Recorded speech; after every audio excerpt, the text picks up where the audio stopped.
We are live. Thank you.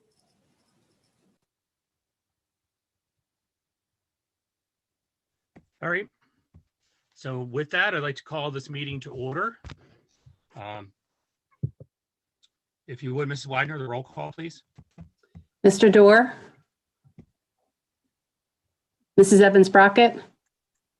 Here. Dr. Hallis? Here. Dr. Culler?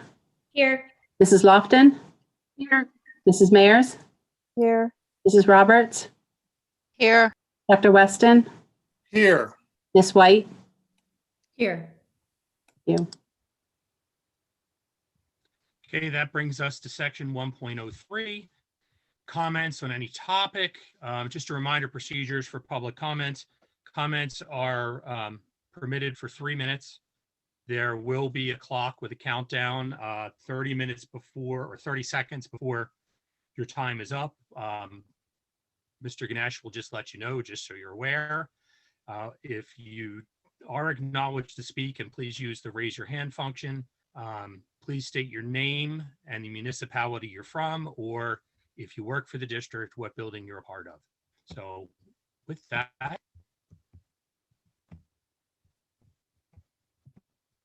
make sure I'm not seeing any hands at the moment. Just want to make sure before going on to section 2. Okay, seeing no public hands up. Section 2, professional personnel. Miss White, if you would, please.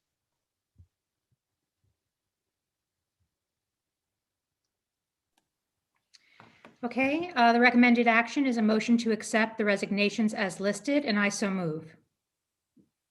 Second, Wade. Okay, we have a motion and a second. All those in favor? Aye. Any nays? Okay, motion passes. Can we say nay just because we don't want her to go? So, Dr. Hallis, would it be all right if I just offered a few words in response to that Absolutely. motion? I would just like to publicly thank Mrs. Lester for her service to the district. She's not only been a dedicated employee who has moved us forward in lots of ways under that communication umbrella, but she's also a resident. And we've really appreciated having her perspective, really from both vantage points.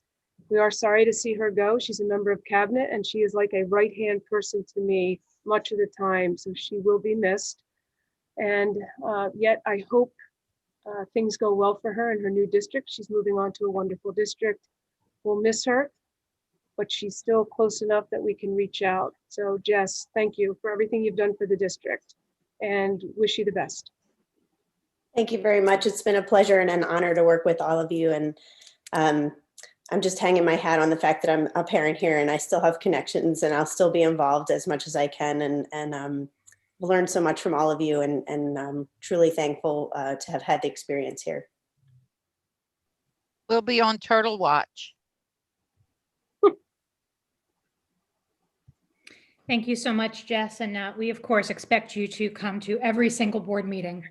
We don't want you to miss anything going forward. So, And take notes. Just in yeah, case. right. Will do. Comments from the audience. You can just jump right in then. Okay, so section 2.02 is approval to create a position. I make a motion to approve the creation of 1 full-time supervisor of communication and technology systems. I want to make sure I didn't. Position as part of the Act 93 agreement, and I so move. Second. Okay, we have a motion and a second. All those in favor? Aye. Aye. Any nays? Okay, motion passes. And 2.03 is the approval of administrative appointment. I make a motion to approve the provisional employment of the following administrative personnel pending fulfillment of all statutory requirements, and I so move. Second, Wade. We have a motion and a second. All those in favor? Aye. Aye. Aye.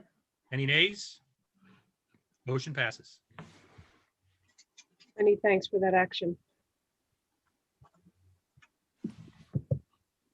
Thank you, Ms. White. That brings us to section 3, education. Dr. Kolar, if you would, please. Thank you. Item 3.01 is a presentation of the assessment report, the data presentation for the current school year.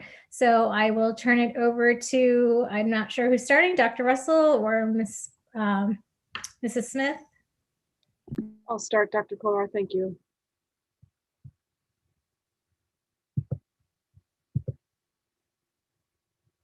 Okay. So thank you, Dr. Kolar and members of the board. This is the annual data presentation where we present to you the plethora of data and really a lot about what we've learned about our students and the service we provide to our students. And this year, we would like to couch the organization of this presentation to align with our comprehensive plan and the goals that we continue to refer to through that comprehensive plan. How are we future ready, safe and supportive, and partnering? And what resources would continue to support our improvement as a school district and the experiences for our students? So that's really where we'll go. So school year 2019-20 is certainly a year to remember. It got us started in the way that we typically start a school year, very traditional and very excited with lots of enthusiasm as we greeted our staff on the first day of school. Our link crew supported in that effort out at Middle School West. And these pictures show you some of what was happening at the different levels early in the school year, the 2019-20. So this assessment report or data presentation reflects on the previous year. And then in March, we encountered the pandemic and things really changed. So we started down that path of really doing school differently, truly, and shifted from March until June into that virtual learning mode. And that was as a result of some local decisions as well as the governor's decision to close school downs in our efforts to mitigate the spread of coronavirus. And for us here in Perkiomen Valley, that began March 12th in Montgomery County. So the data this evening, the data that we typically have, won't look exactly the same because some things changed at the end of the year with the onset of the pandemic. But we'll share with you some of the data that we do have and that we rely upon as we make decisions in the interest of our students. And this evening's presentation will again align to those overarching goals that emerged from our comprehensive planning process and will revolve around 3 case studies or stories. One each from the middle level, elementary, and high school. And we'll have a principal from each of those levels talk to you about a student and some of that assessment data that we look at, and then what we do in response. Why do we administer the assessments that we administer? What do we do with that data in response? And how does it support the academic growth, the social and emotional growth of our students? We'll also talk to you about, again, how are we working to make sure that our schools are safe and supportive and that we continue to build those partnerships that we know are critical to the success of our students and our school district overall. So when we think about the comprehensive plan, you've seen these goals before. Mrs. Smith has shared them in public quite a bit. We look to the Future Ready Index as a measure for how we're doing as a school district. And again, because of the way the year ended, there were no PSAS and there were no Keystone exams. The Future Ready Index for this year wasn't calculated in the same way. So we really don't have that metric. There were a few aspects of the Future Ready Index that were reported on, and I've highlighted those with the arrow. For the most part, a lot of the data that we would typically look to does not exist.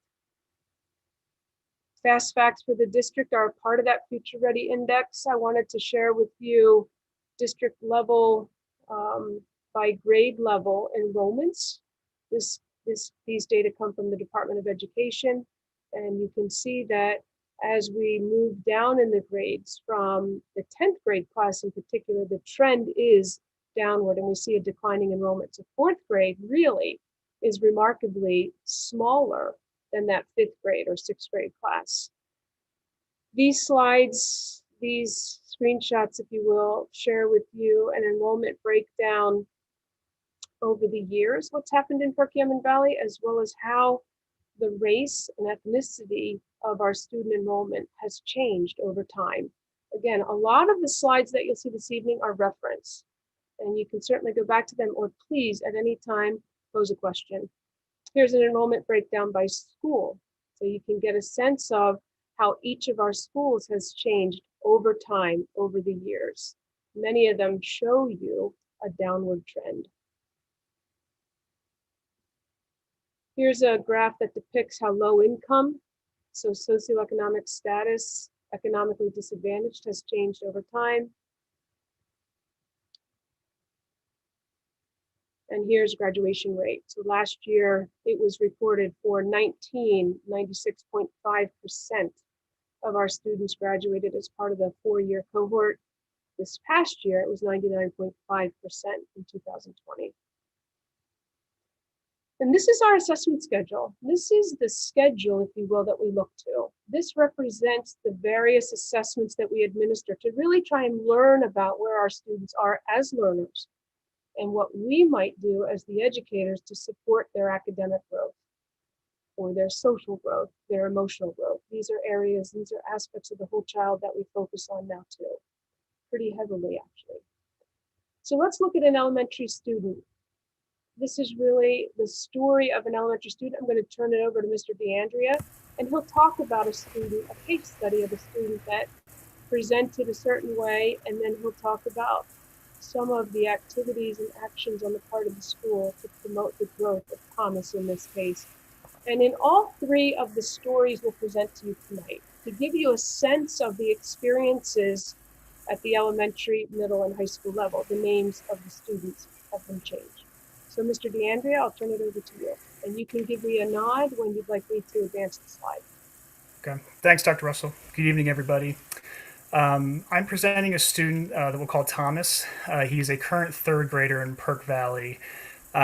He entered kindergarten in 1718, so while we're going to focus a little bit on where he ended up at the end of last school year, it's important that we kind of look at his full profile from kindergarten, 1st and 2nd, to get an idea of the different interventions that we implement for kids along the way to meet certain benchmarks, especially it's referenced in a couple slides. By the time he hits 3rd grade, or by the time our students hit 3rd grade, certain benchmarks we hope that they meet. So he entered kindergarten in the 17-18 school year, unable to recognize his name when school started or identify letters and numbers, and his phonological skills were also a concern for us. So he had a lot of trouble hearing his sounds. His teacher submitted a referral in the 1st month of the school year, and that got that entered him into our SAP pipeline. So that's our elementary student assistance program. And he also appeared to have a significant challenge with attention and focus that seemed to be impacting his learning. So throughout kindergarten, 1st, 2nd, we implemented a number of interventions that we'll take a look at in the next slide.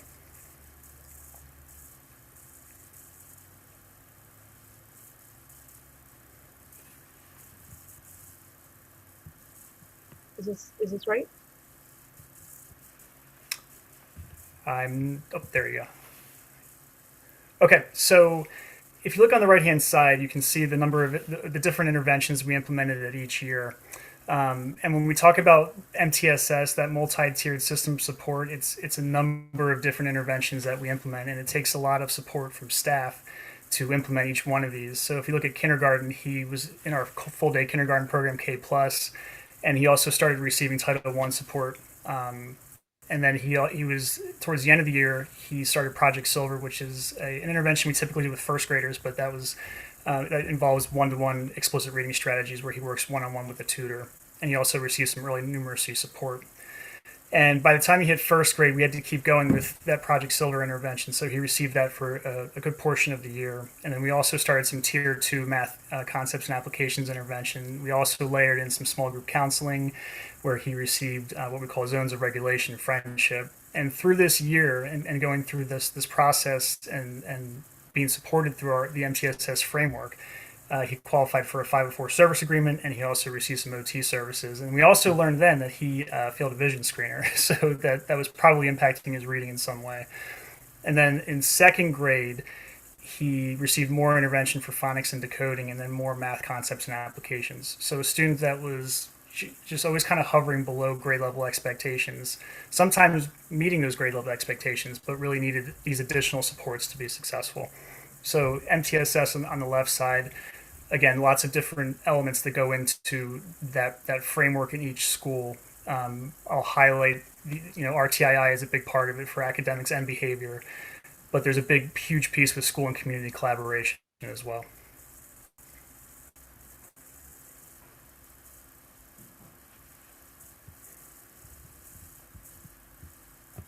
So through SAP, and this is a framework that I believe we have at all three levels at PV. We go through a process that I kind of referenced in the first two slides where we want to identify kids really early as possible that may have any academic or behavioral issues that we can't meet through accommodations in the classroom. And then really the key to this framework in each building is really to develop a relationship of trust with parents. So the initial meetings that we set up, we want to build a picture of how each student is performing in school, what their challenges might be, but it's really to build relationships with the parents. And those relationships will continue as the students move through school. So it's important that the parents trust what we're saying, and when everyone needs to look for different ways maybe to help the child, that trust goes a long way, and it really is the most important piece of SAP in each of our buildings. And then we work together to put action plans in place and support the kids with whatever they might need. So for Thomas, this is a data point that's, I think, familiar to a lot of us. This is the F&P gradient ladder on the left-hand side, and it shows you where each student should be meeting, where they should be climbing to meet end-of-year grade level expectations. So when he finished kindergarten, remember he started the year, he couldn't recognize his name and didn't know many of his letters, but he was able to get to a level C, which was just one level behind. So that intervention, that extra half day of kindergarten, really made a huge difference for him. And then by first grade, he actually met end of year grade level expectation. So we were feeling pretty good about him at that point, but a lot of his intervention was focused on early literacy. And as the gradient climbs, you start to get into more deeper comprehension that the students have to reach to meet grade level expectations. So he was falling a little bit behind by the time we finished in grade 2. That's at the mid-year grade level mark. So because of that huge focus on those early literacy skills, the intervention for him needs to shift now to deeper level reading comprehension skills.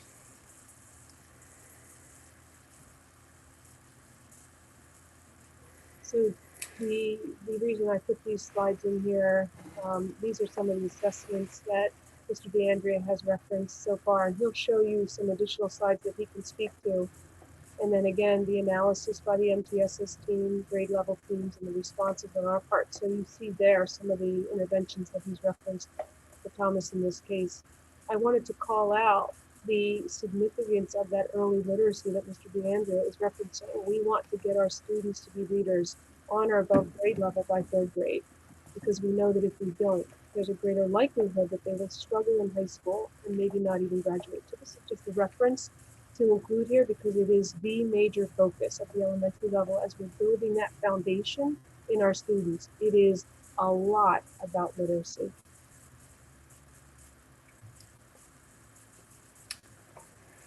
So this just gives you an idea of the data that we might look at, and then the specific interventions we might implement based on the data that we see. So this is a 2nd grade Dibbles chart for Thomas. And you can see in the middle of the year, or you can see at the beginning of the year in September, he was below. The gray bars are grade level expectations. So he was significantly below in this measure right here, which is nonsense word fluency and recoding the words. So the intervention that we implement in a response to this deficit that he was showing was a tier 2 double dose Fundations intervention, where he just received an extra dose of phonics instruction through Fundations each day. And we could see by the time we hit the closure in March, he was starting to hover around that gray mark, significantly above where he was to start the year.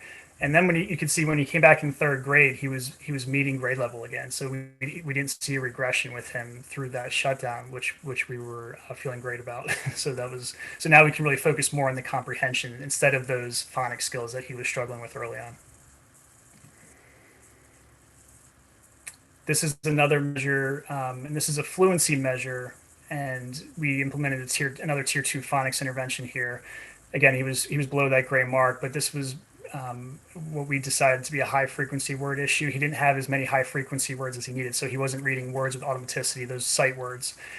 So we implemented a high frequency word intervention, which is a little unusual for second grade. We usually might implement that for kids in kindergarten and first grade. But for Thomas, again, it made a huge difference. And you could see in the winter months, he started to make some huge gains. And then again, in third grade, came back and he retained those sight words. So we were, again, feeling really good about that. So this is his MAP data profile. This is another measure that we collect, and it helps us to understand how kids are growing over time. So you can see this measure all the way back to first grade. And if you remember, that profile from first grade made some huge gains in first grade, and that's reflected on this chart. And then it kind of levels out in second grade, where it's a little more uneven, and we can see a kind of a steady climb. So this is more focused on comprehension, and this data point makes sense to us because, again, we were focusing so much on those early literacy skills, the phonics skills. He hasn't maybe had as much time to focus on the comprehension strategies that we are starting to layer in now. So this is his profile for math, similar profile, and he's making some nice steady gains here. We'd like them to get to that yellow-green mark, but as long as he's following his aim line, then he's in pretty good shape. And the dotted line above in the yellow, that's the national norm. The dotted line at the very top is the district norm. So you can see how he compares to kids his age across the nation and kids his age across the district. So there's still work to do with Thomas. He's a success story in a lot of ways, that his interventions are really working, and he's getting close to grade level, and we still have a ways to go with some of his comprehension skills. I mean, we don't have to go through each of these unless you'd like to, Mr. DeAndrea, unless you'd like to call attention, but it just helps everyone to know how detailed we can get when we learn about students through the MAP assessment. So I don't know if there's anything you want to comment, or let me know to move on. Okay, I think you're okay. This is efficiency by race. So now we're shifting to overall ELA MAP scores for students in grades 3 through 5 during the 1920 school year, fall and winter. And we'll call out what the data look like as we think about the various races of our students, because we're paying close attention to that. So this gives you a sense of what the MAP data look like for ELA. Gender differences, female versus male. So you'll see on some of the slides moving forward, graphs that depict differences for race as well as gender. And then this is, I'm going to turn this over to Mrs. Smith to talk a little bit about this slide and what it indicates for us. Good evening. This slide, we took what is called the mean Writ score. So our students receive a Writ score. You saw them on the previous slides Mr. DeAndrea was talking about. This is the mean Writ score for the district students in each of the grade levels. And we really just wanted you to see a comparison from the fall of 2019 to the fall of 2020, meaning that we had that gap in there where we went into that virtual learning mode in March of last year. We were very interested to see if we were seeing any significant loss from the start of one school year to the start of the next. Now you're looking at different kids here. It's not the same groups from blue to red, but you can see that we are either very close or even above in some cases. And so that was reassuring to us to see that we didn't lose a significant amount of ground per se, given the spring of last year. And these are very similarly what you saw in ELA. These are the math subscores in terms of the MAP. They break it down into sub areas. There were 3 for ELA, and there are 5 of them for math.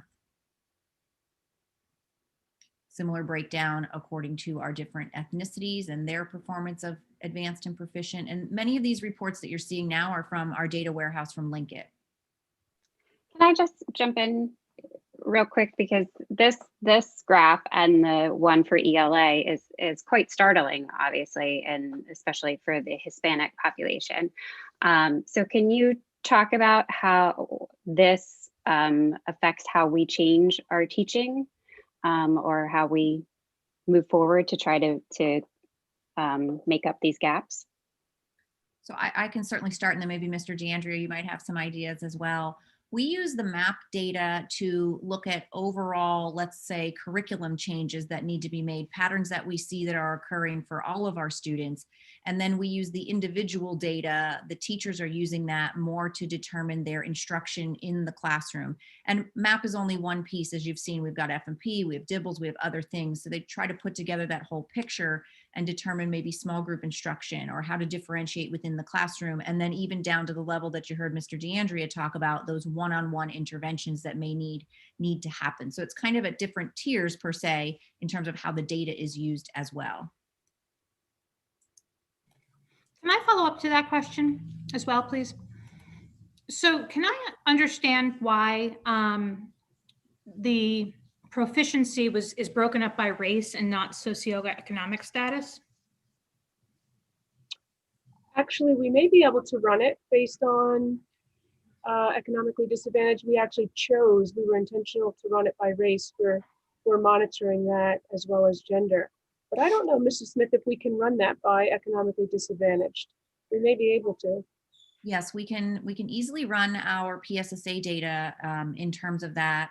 We are still working on the connection between Synergy and Linkit in terms of some of the other program details, like those students that are ELD, that might be gifted, that are in different program areas, and economically disadvantaged would be one of those. But yes, once that is all loaded, we can generate any of these reports based upon that as well.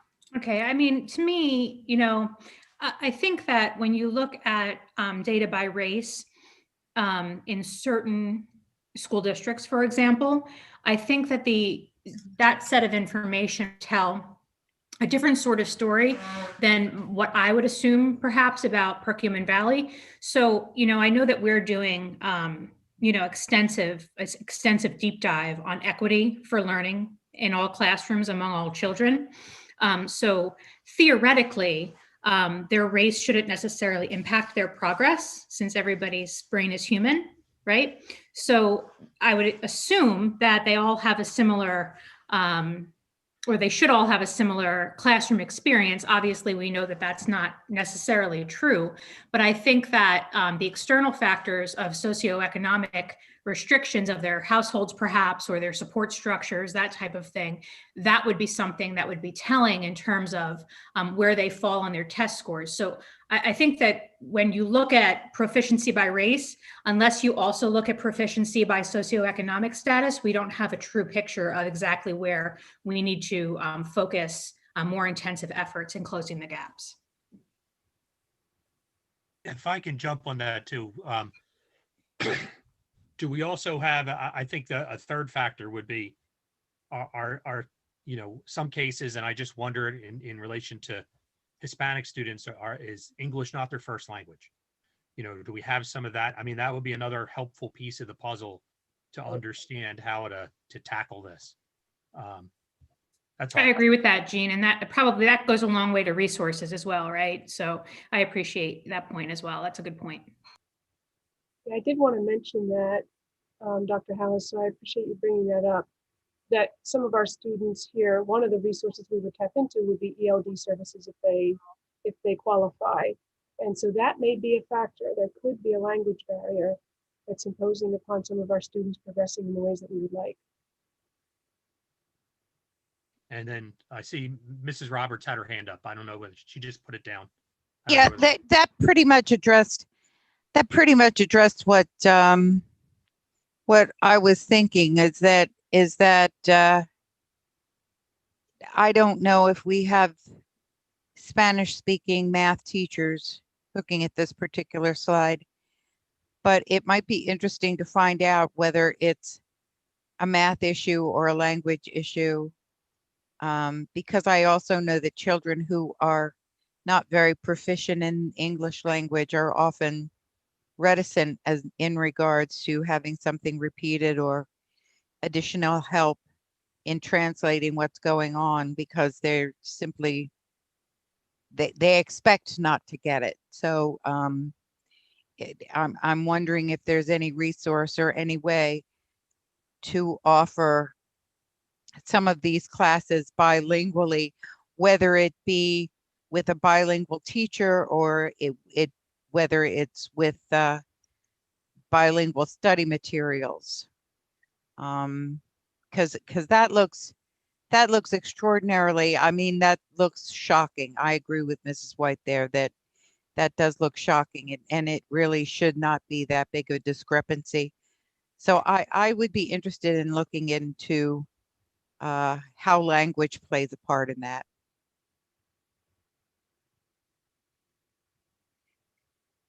Good questions, and we'll follow up on all of those.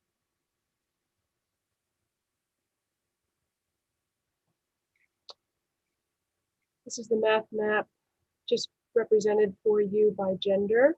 Again, we're thinking a lot about STEM. We're thinking a lot about how we provide access to all students to the subjects we know will support them in their future today based on what we know of the careers that exist today. Very heavy in the STEM areas. So again, this gets our attention.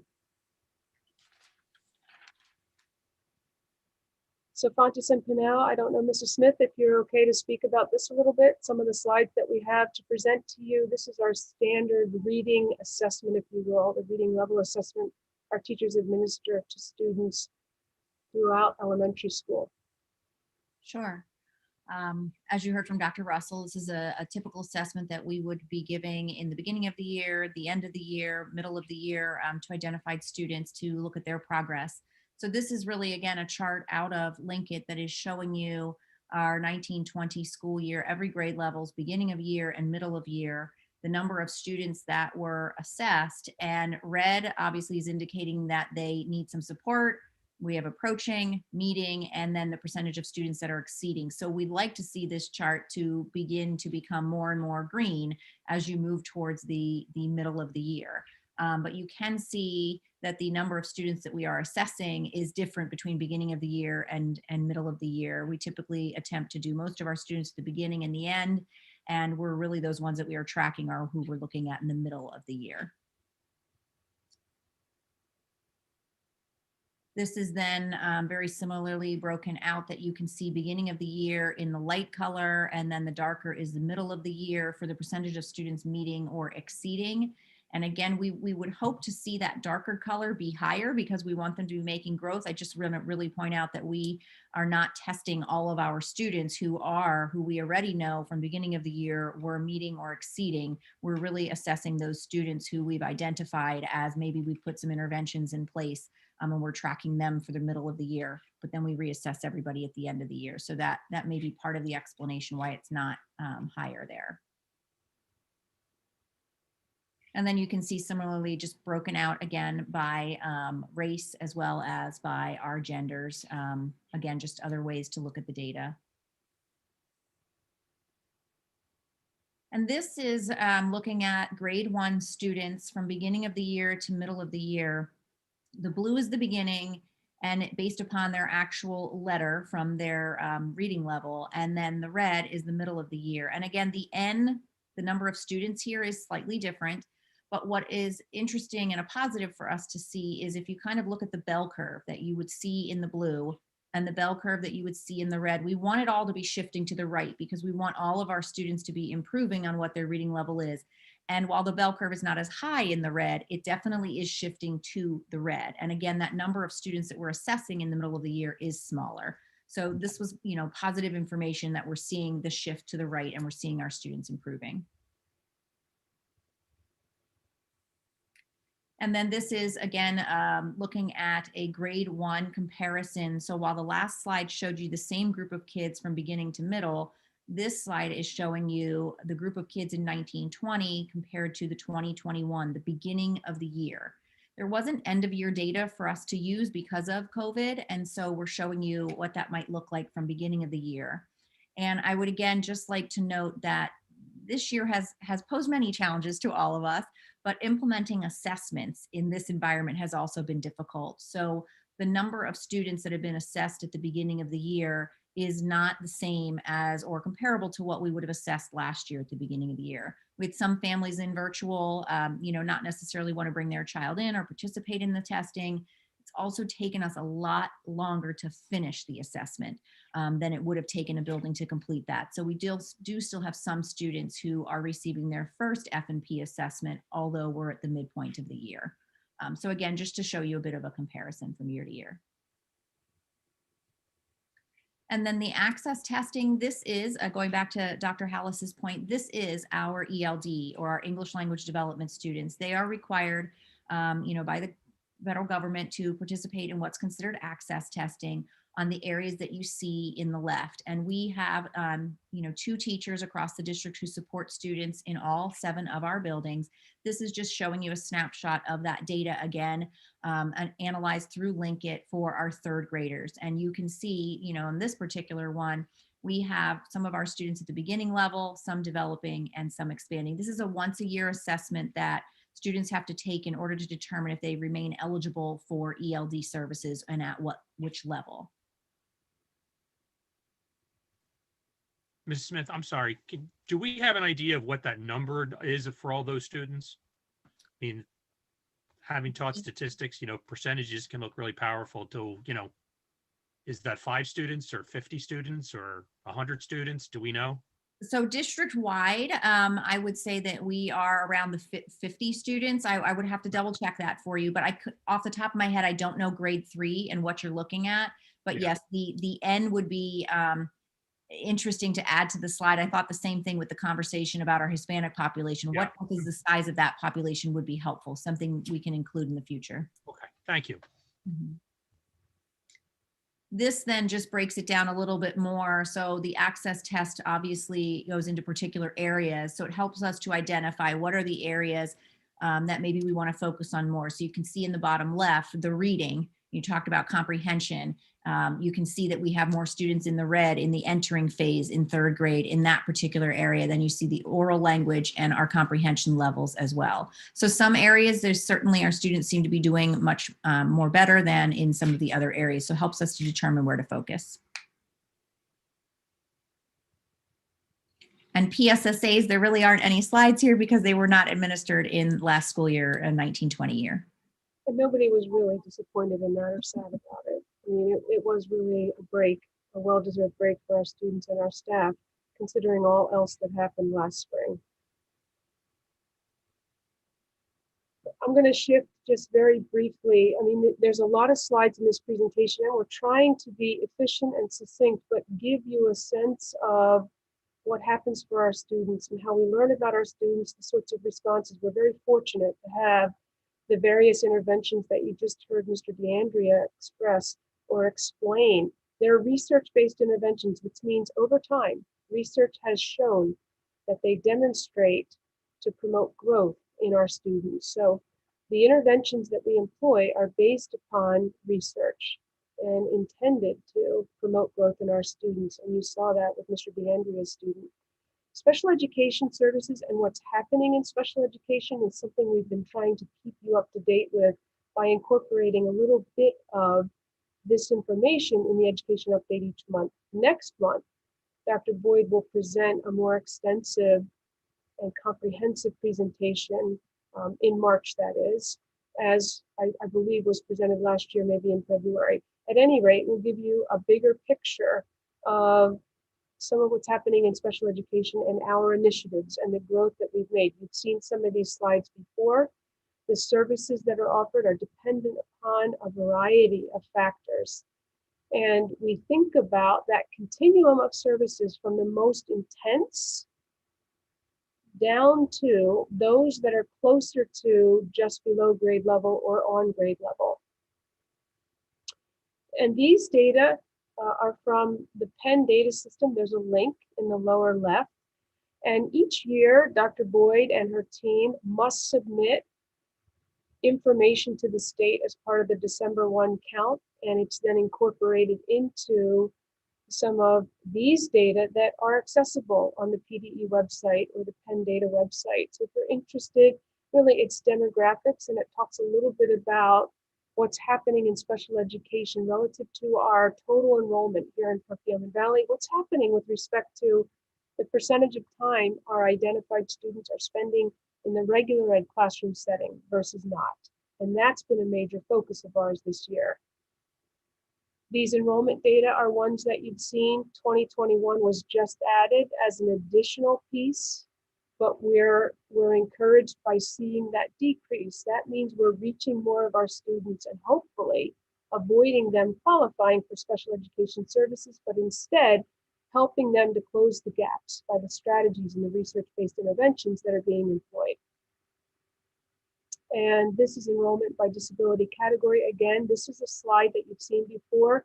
We just want to make sure that special education services and some of what's happening applies to all three levels. So we incorporated this information right after the elementary level. However, there would be a lot of overlap into middle level and high school. So those special education services are afforded to all students K-12. And this is a slide that Dr. Boyd has mentioned and referenced in past board meetings in public settings, and one that we're very encouraged by because it indicates we are increasing the time our IEP students are spending in a regular ed setting. And that's really critical because the theory is that the more time they spend with their peers in a regular ed setting exposed to rigorous curriculum and higher expectations where teachers and students around them believe in their abilities, they tend to do better. So we're happy to see that increase in time for our students with IEPs. We've also increased our co-taught sections at the high school. Again, something that we're encouraged by, trying to get more of those students out in the regular ed setting, and co-teaching is one methodology. It's one approach that can really support students who learn differently being a part of that regular ed setting. And this is just some reference material information about inclusive practices. And if it's okay, we'll move on to the middle school. Dr. Boyd, I don't know if there's anything you would like to add or call out this evening. Dr. Russell, no, you've covered most of the highlights. I think the important piece to recognize is the increase of inclusivity for our students. And you saw that in the one slide where we were at 75.9% of our students included 80% or more, which is well above the target that has been set forth for the state. So we're anxious to see what those numbers look like for this current school year, but that again is reflective of last school year. So I just wanted to call that out. That is definitely a direct result of the efforts that we've taken to include our students more and to provide them with those ongoing supports and services across the course of their school day. So thank you.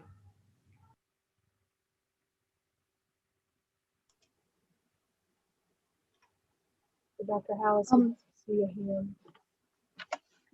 Go ahead, Mrs. Lofton. Sorry. Oh, no worries. So I have a question about how we are measuring this in the current year, given that some of our IEP students are getting different in-person versus virtual types of settings, and how are we even going to how is this being tracked in a virtual / hybrid in-person structure that we're currently in? That's a great question, Mrs. Lofton. Really, this data comes directly from students' IEPs and how their programming is delivered for them. So that part of the IEP team meetings would outline how students are serviced, whether that's in the virtual setting or in person, and whether or not they are included in a general education classroom or if they're in a learning support or a special education classroom for that instruction. So that amount of time is what's calculated and reported on an annual basis. And then we submit that to the state. What the date that they look at is that December 1 date. So, just in about a month or so ago, we gathered information for the students at that actual moment in time as of December 1, what types of supports and services were they receiving? And that's what gets submitted to the state, and that's where these calculations come from. Okay, so it's not a percentage across the school year, it's... No, it's directly related to IEPs as of December 1. Okay. Thank you. So I'm still curious. So in the virtual setting, we're still structured, students are coming to the building for in-person therapy. Is that then that's being reflected in the actual IEP document? Like, how is that, just being the reality of the situation being reflected in the IEPs? Yes, it would be documented in the IEP in terms of the calculations. Again, you're right. The IEP is where it would be identified if they are in person versus a virtual learning environment. And then that virtual time, they could still be considered being included if they're participating with their class, through that virtual environment as opposed to in person. Okay, thank you.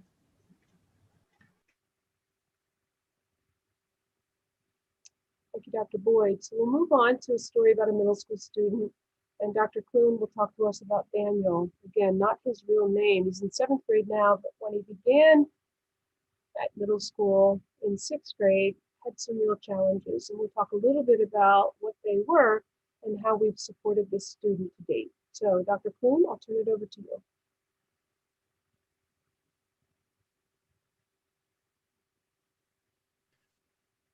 Sorry, I was muted. That's going to be my catchphrase for 2020 and 2021. Good evening, everybody. This student, Daniel, came to us, as Dr. Russell had said, in 6th grade. He had a number of needs, not just academically, but socially and emotionally.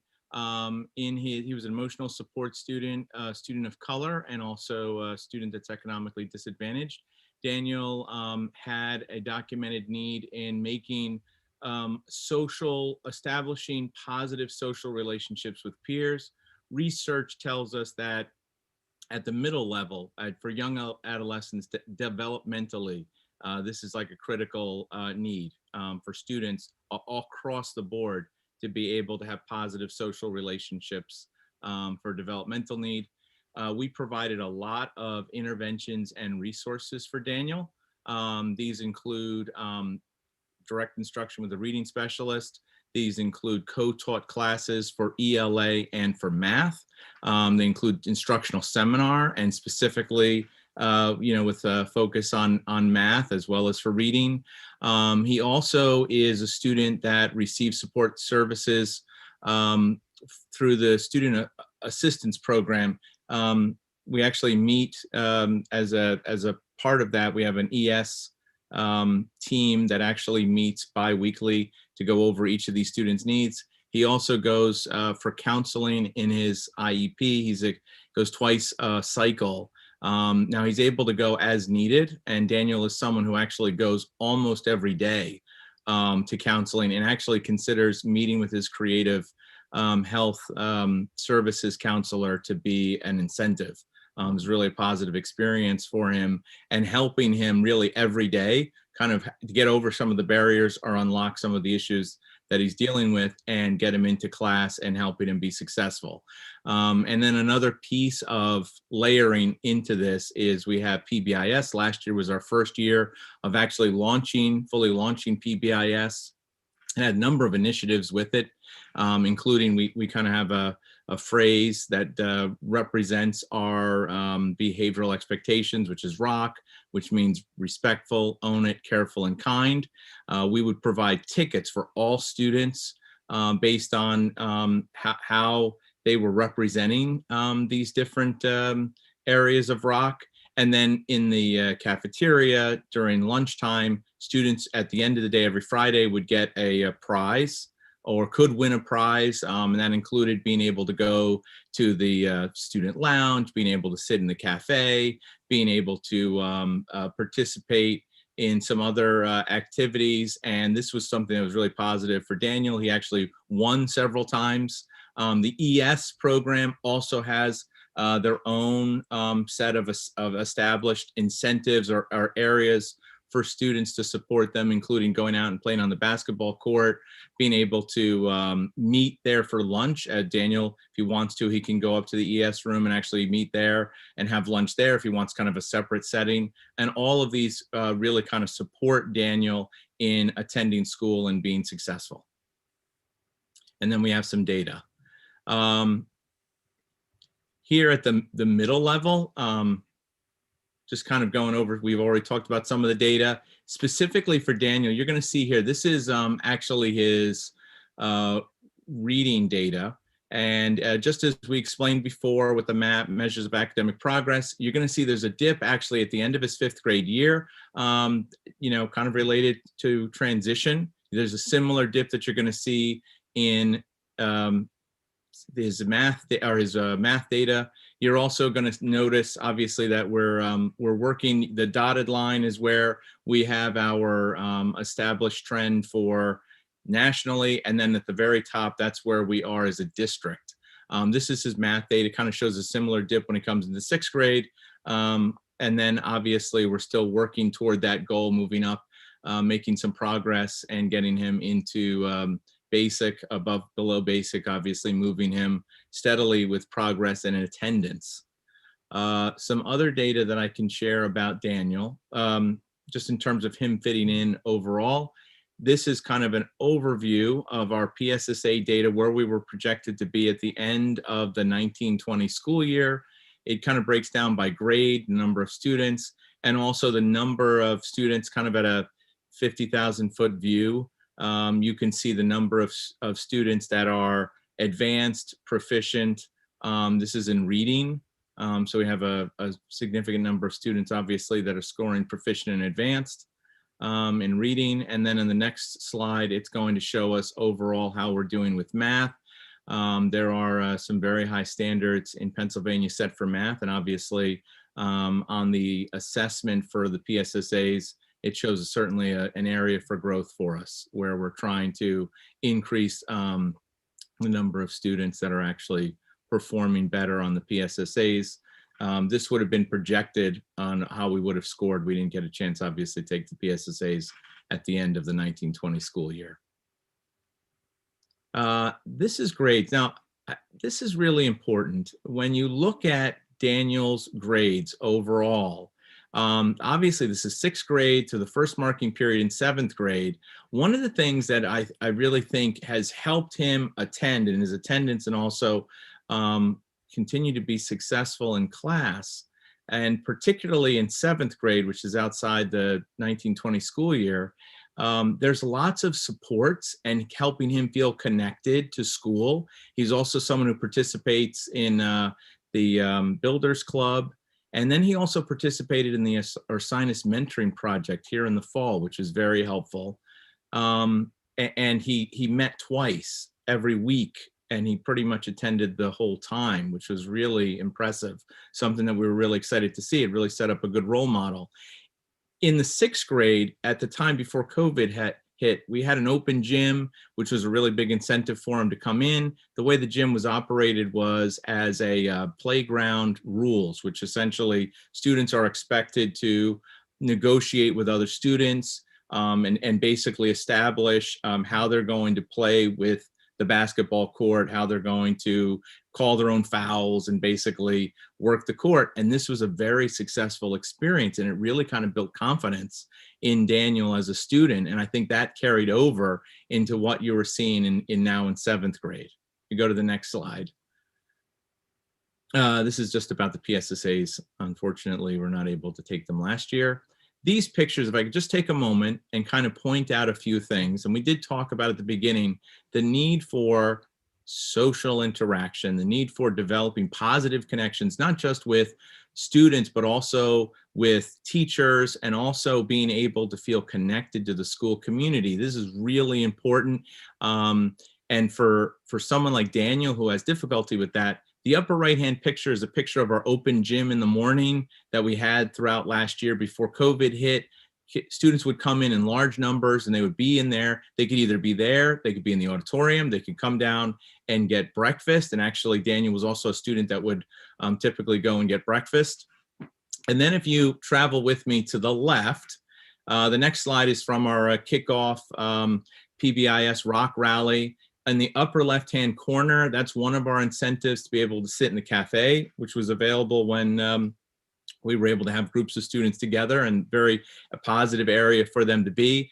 Bottom left-hand corner is the student lounge, which is another area that students could access and actually be part of. And then outside, which is something that continues to be an incentive for our students, is to be able to go outside and be able to use the basketball courts. For Daniel in particular, this is an incentive that they have also with his ES teachers, and that is something that he works for. And then in the other bottom right-hand corner, that is a picture of myself and Mr. Molnar. I will leave it to you to figure out which one of us is the blonde and the brunette, but those are the two of us on our opening rock rally, which was a kickoff to PBIS, which is a program that I think has been very, very beneficial in terms of supporting our students.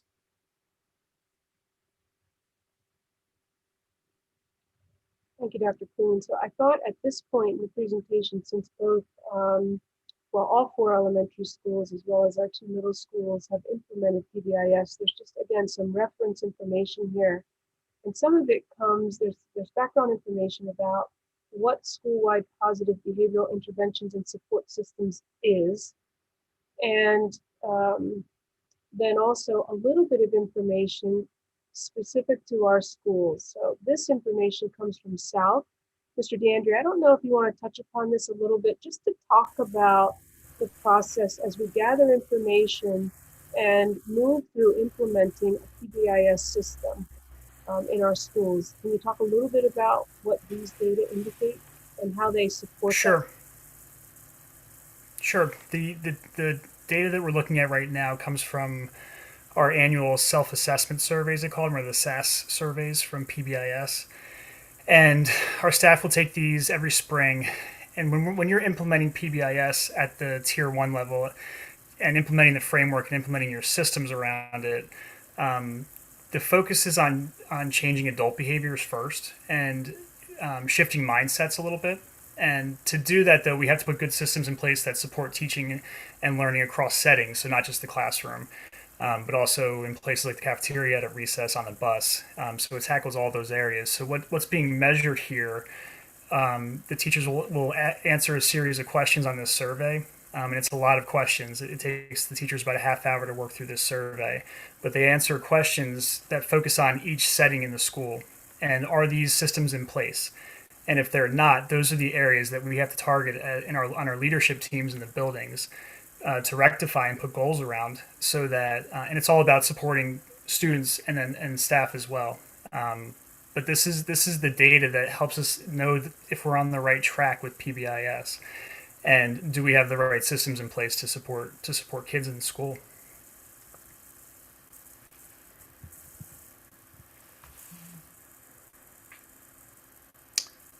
So Dr. Russell, I think this is still South data, correct? Right, it is, yes. Yeah, so on each, so what this is just a different view of what we looked at on the last chart.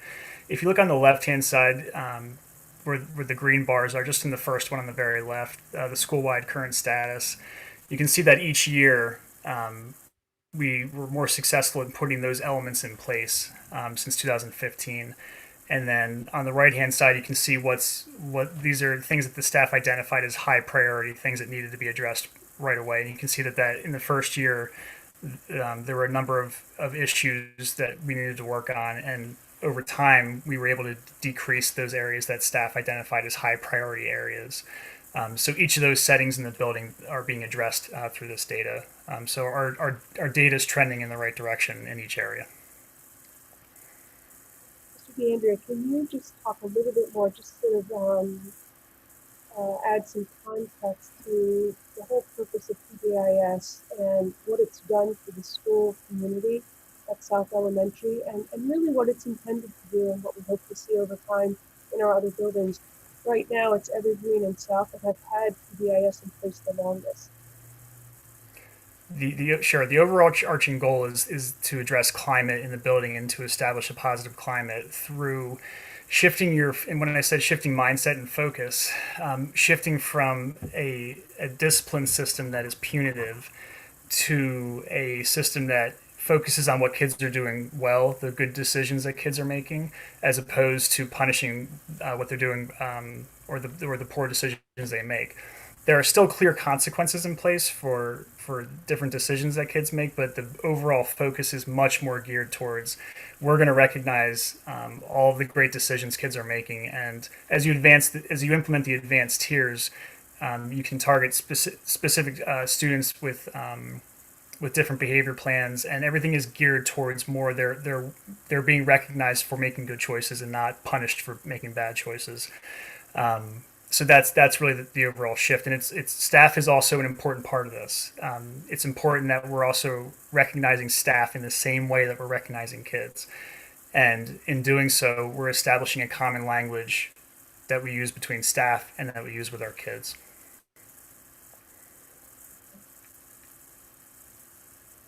If it's okay, we'll move on then to a story about a high school student. And again, some of what we've tapped into to support the student, some of what the student has tapped into to realize success, having transitioned through the grades here at PBHS, 9th grade, 12th. And Mr. Burke will talk a little bit about Maya. Good evening. Thanks for this opportunity, and I'm very honored to be able to talk about Maya, not the student's real name, but this is an actual student at our high school that is we're really proud of. Maya is a current 12th grader at Perkins Valley, and she's currently enrolled in the biomedical engineering course through Allied Health that she is taking at North Montgo Technical Career Center. She's also enrolled in AP Statistics currently and AP US History at PV. She volunteers at the Phoenixville Hospital. She's a member of our Key Club and NHS, and she is seeking to pursue a career in cardiology. Currently, she has applied to Penn State, Drexel, Temple, Westchester, and the University of Pennsylvania. Most recently, I learned that she did receive a full scholarship to Temple University. And Maya scored a 1240 in her SAT in her junior year. In her Keystone scores, she scored advanced in literature with a score of 1621, biology a proficient in at 1532, and algebra she scored proficiently with 1536, and that was in winter of 2017-18, and she scored basic because she was when she took algebra in her 7th grade year. She is enrolled. She took 5 AP courses over her previous 3 years of PV, including government, human geography, European history, calculus, and psychology, which gives her a total of 7 AP courses while at PV, which is pretty impressive for Maya. You can just flip to the next slide. This is her background, and this is where it's really interesting to see. Maya, she scored basic in her 7th grade algebra Keystone, and she was enrolled in college prep math in her 9th and 10th grade years before jumping to AP calculus, which was interesting when I looked at some of her story, in that was the one course that she was rostered lower than honors. At home, Maya speaks 2 languages, and while she was in elementary school, she did receive ELD services with us. Speaking with her counselor, the one thing that her counselor brought to my attention was the process of screening for our gifted program, as it may relate to students like Maya. And it was communicated to me that perhaps the screener for gifted does not necessarily specifically seek to identify students from non-English speaking homes, nor does it consider a student-specific motivation on the part of students. So that was something that was interesting to me. And looking at her transcript, she received nothing but A's, except for 1 B+ in her freshman year, and an overall unweighted GPA of a 4.01, which is unbelievable. In my words, I would say her story is really impressive. And she's a student who benefited from our rigorous course offerings, the opportunities of the allied health program at Wicomico Technical Career Center, and our ELD services in her elementary school. And at the root, I think, of her success is her strong work ethic and drive. We have, I think, a really wonderful opportunities, rigorous curriculum, and teachers that help to push students who seek to be pushed. And her story is truly magnificent, because I think that she came to our school and she just took on every opportunity and challenged herself. And we're proud of students like Maya that walk through our hallways and that go on to find success beyond PV. Thank you, Mr. Burke. I just wanted to emphasize too, in addition to what Mr. Burke has shared, and you heard ELD services at the elementary level, again, some of those research-based interventions and services that support our students growing.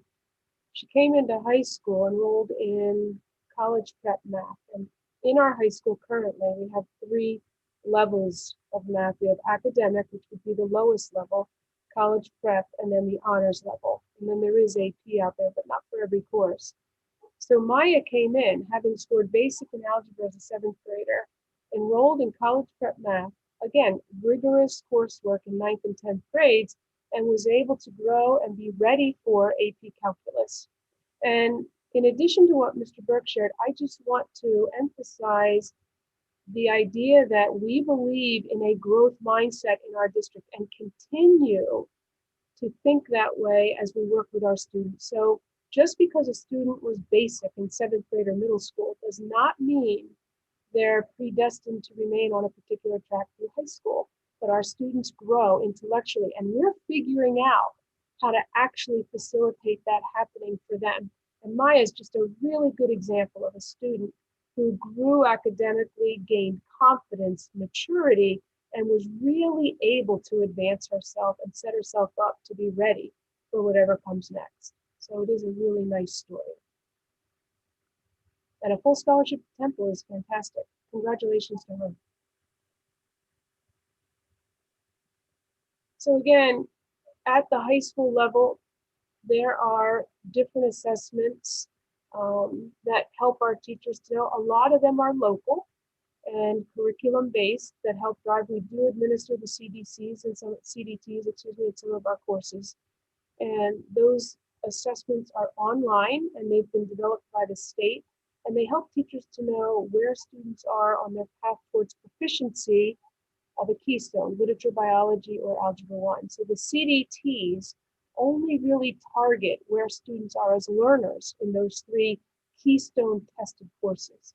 And of course, as I mentioned about PSAS, there were no keystones in the spring of 1920. But lots of other assessments, the PSATs that our students are scheduled to take tomorrow, is often information that Mr. Stiffa and the administrative team will look at as they recommend students for AP courses. There is a correlation between PSAT performance and readiness for AP. And an overarching goal that we've had in place for a long time is that we'd like our high school students to graduate having successfully completed 1 AP course or more. And success means scoring a 3 or higher on that end of year AP exam. And we have lots of students that participate in our AP program. And you see some of the other tests or assessments that our high school students participate in. The NOCTI is the VOTEC test. It's the test that students who are working towards certification in a particular trade take at the end of the year. That too was canceled last spring. And just as you're hearing about lots of collaborative effort on the part of our teachers at the elementary level, at the middle level, they come together as an MTSS team or a SAP team or a grade level team or a core team in the building led by the principal, and they talk about these data. They understand where cohorts of students are, where individual students are, and then what needs to happen to promote growth on the part of those students. Similar behaviors at the high school. And some of the responses that we have available to our high school students, we do have that differentiated leveling. Some positives to that and some not so positives associated with that. We have special education services, those ELD services. Of course, we have gifted services. However, students are primarily supported in their giftedness with course offerings, more challenging course offerings. And then, of course, we have counseling and social services that are critical as we consider the whole child at all levels. No Keystone exams, no NOCD exams last year. So let's talk a little bit about career readiness. I'm going to turn this over to Mrs. Smith. This is relatively new in terms of expectations on schools in Pennsylvania, and she can talk a little bit about what's expected and how we're doing. So career readiness came about with the Future Ready Index. Last year was our second year of having to report information to the state and have our Act 339 plan. So this slide just shows you the 4 main areas of learning about jobs, finding a job, keeping a job, and creating a job, in which we have to ensure that we are meeting standards with our students across all grade levels, but we report in grades 5, 8, and 11. The next slide gives you an idea of each grade level or span came together and really identified what types of activities were already occurring, and then where else did we need to incorporate other activities to meet the standards. And we are, it's dictated that we have to have a certain number of pieces of evidence at each of those reporting grades at 5, 8, and 11. So the counselors, teachers, administration came together to develop that plan. This chart shows you in grades 3 through 5, the particular activities, what the evidence is that we are then collecting from students and saving, as well as what strand it is tied to. I believe the next slide gives you an example, one example from a 4th grade activity that was particularly very much liked by our students is following that entrepreneurship strand, which is difficult to help some of our younger learners understand, but we brought down our students from the high school, from manufacturing, and talked to them about what entrepreneur is and what it looks like when our students in manufacturing at the high school create these signs that were created this year. Mr. Storm certainly helped with that, and our elementary students loved that, and it gave an opportunity to our high school students to come and speak with some of our elementary students. So that was something that was a highlight of one of the elementary pieces of evidence last year. This chart then shows you similarly in grades 6, 7, and 8. And you'll notice as we progress through the grades that the activities become more beyond that awareness. And now we're actually getting into application of it or individual ideas about what might a student want to do in terms of their career and different surveys that they can complete. The next slide gives you some examples of what are some of the middle school activities that we do, like a learning style inventory. You can see on the picture on the right, that gives you an idea of what this particular child, we again chose one child, and the different, whether they're auditory or tactile, they answered survey questions, and then this helps them to understand themselves, how do they learn, and how might that be tied to certain careers. The next slide has 3 more examples from the same student.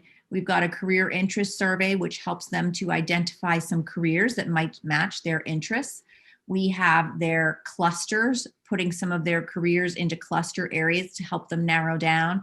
And then in the bottom right is also some reflection that the students are asked and pose certain questions, and then they reflect upon that to again help them determine and narrow down what might be some good career choices for them. And then moving into our high school, you can see now we're getting into more of that actually getting the job and those entrepreneurship pieces. And really an exciting piece at the high school has been this transformation from the graduation project per se of the past to being more of a differentiated and unique project. And you'll see on the next slide, I'm not sure that we'll show it this evening, but it is linked here for anybody who wants to view. We've been working on a digital portfolio for our students. And this particular student, Isabella, was very willing to share with the board and the public the creation of her Google site, which has many different tabs, all of the pieces that she's gone throughout her high school career that have lended herself towards the career of her choice. And a great way, if you think about being a prospective employer, Isabella is really set up now to be able to share something that culminates all of her experience, what it is that she would be bringing to their profession or to their job. So that's very exciting to see, and we hope to continue to see more and more of our students moving in that direction. But that gives you an idea at all 3 of the grade levels. I don't know if you want to show any pieces. Hello, everyone. I'm Isabella, and this is my digital capstone that you are currently looking at. Right now we are on the home page. On the home page, well, I'm just here to talk about the career aspect of the digital capstone. On the home page, I have a short little welcoming statement.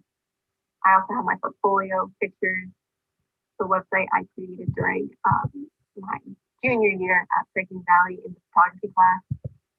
I also have. So I was having trouble getting out of there with the message coming up. But at any rate, really impressive work. So take a few minutes if you're interested and view this on the part of Isabella. And I appreciate her sharing it with us. So this slide gives you just an idea of some of the enrollment at North Monco the year that we had our Act 339 plan really presented to everyone. And then the next slide shows you, and not necessarily a slide that I'm proud to show you, but it's what it looks like. In 1920, each year we have to collect pieces of evidence from grades 5, 8, and 11. And we're required now to report to the state towards our Future Ready Index the percentage of students who have met all of those requirements. So if it's 6 pieces of artifacts in 5th grade, how many students met that versus how many didn't? And honestly, a lot of the pieces of evidence that we actually collect from students are done in that last marking period, last trimester of the school year. So in the 1920 year, our percentages of completion, and this is grades 5, 8, and 11 across the bottom, really were significantly lower than even the year before, 18-19, which was our first year of doing the career evidence. And I'm confident that this year, we will have certainly a much higher percentage. Even in our virtual environment, we are ensuring to get those activities in this year students. But in the 1920, when we shifted to that virtual environment in the spring, we were also not held to the same standard by the state. So it was another one of those pieces like PSAS that was waived in that year. But we had some students, as you can see, were able to complete all the pieces, or it had been done pre-COVID. I think that's it on career evidence. Yes, thank you. So we'll just zip through some of the AP exam information. There's the equity and excellence recognition indicating how we're doing with progressing and including students in the AP program and the AP exams. And you'll see on the next few slides, 5-year summary, how have our students, the percentage of total AP students with scores of 3 or higher, how have we done over the past 5 years? And again, that 3 is really what's important. As we move over, I've provided you with a little bit more detail, and Mrs. Smith has pulled these out of our data warehouse linkage system. So we can look at the number of AP exams by subject area over 5 years, and then we can look at scores by department over time or subject area, so you get a sense of how our students are doing. 3, 4, or approaching that 5. And then we have AP enrollment indicated by gender over time. Again, over the past 5 years is what we've looked at. And you can see more specifically in those major subject areas, the AP exams or AP courses we offer in English or in the math department versus science and social studies, along with world language. And we offer quite a variety for our students to choose from. And then we, again, are looking at how our students are doing, how they're achieving based on race, because we want to continue to monitor that and call out any achievement gaps that we might notice and explore them more deeply. This is the percentage of students participating on AP exams versus the state and the nation. You know that with some of our exams, we compare Perkiomen Valley High School students to those across the Commonwealth as well as those across the country. So this gives you a sense of how our students are doing over the past 3 years. And we typically exceed the state and the nation. Here's the percentage of students scoring 3 or higher on an AP exam. So of those that participate, you can get a sense of how we're doing. I'm sorry, Dr. Russell, it looks like Mrs. Mayers has a question. Sure. Let me go back. Thank you. My question is, I'm wondering, it looks like, I think if you go back one more slide, thank you, that's it. For English, Perkiomen Valley has a low, very low percentage of students that seem to access the AP English offering as compared to the state and national level. And I didn't know if we have a thought as to why that might be. Great question. And, you know, I would defer to a high school principal that may be here to why that may be the case. And I don't know, Mr. Burke, if you or Dr. Moss or Mr. Stifler, if he's on the line, can address that and offer thoughts. So I do know that a number of our students, when they get to be juniors and seniors, start to take classes at Montgomery County Community College, and English is one of the courses that they seem to often take. I don't know if that accounts for that discrepancy, but there are quite a few students that take English at the college level. Okay, thank you.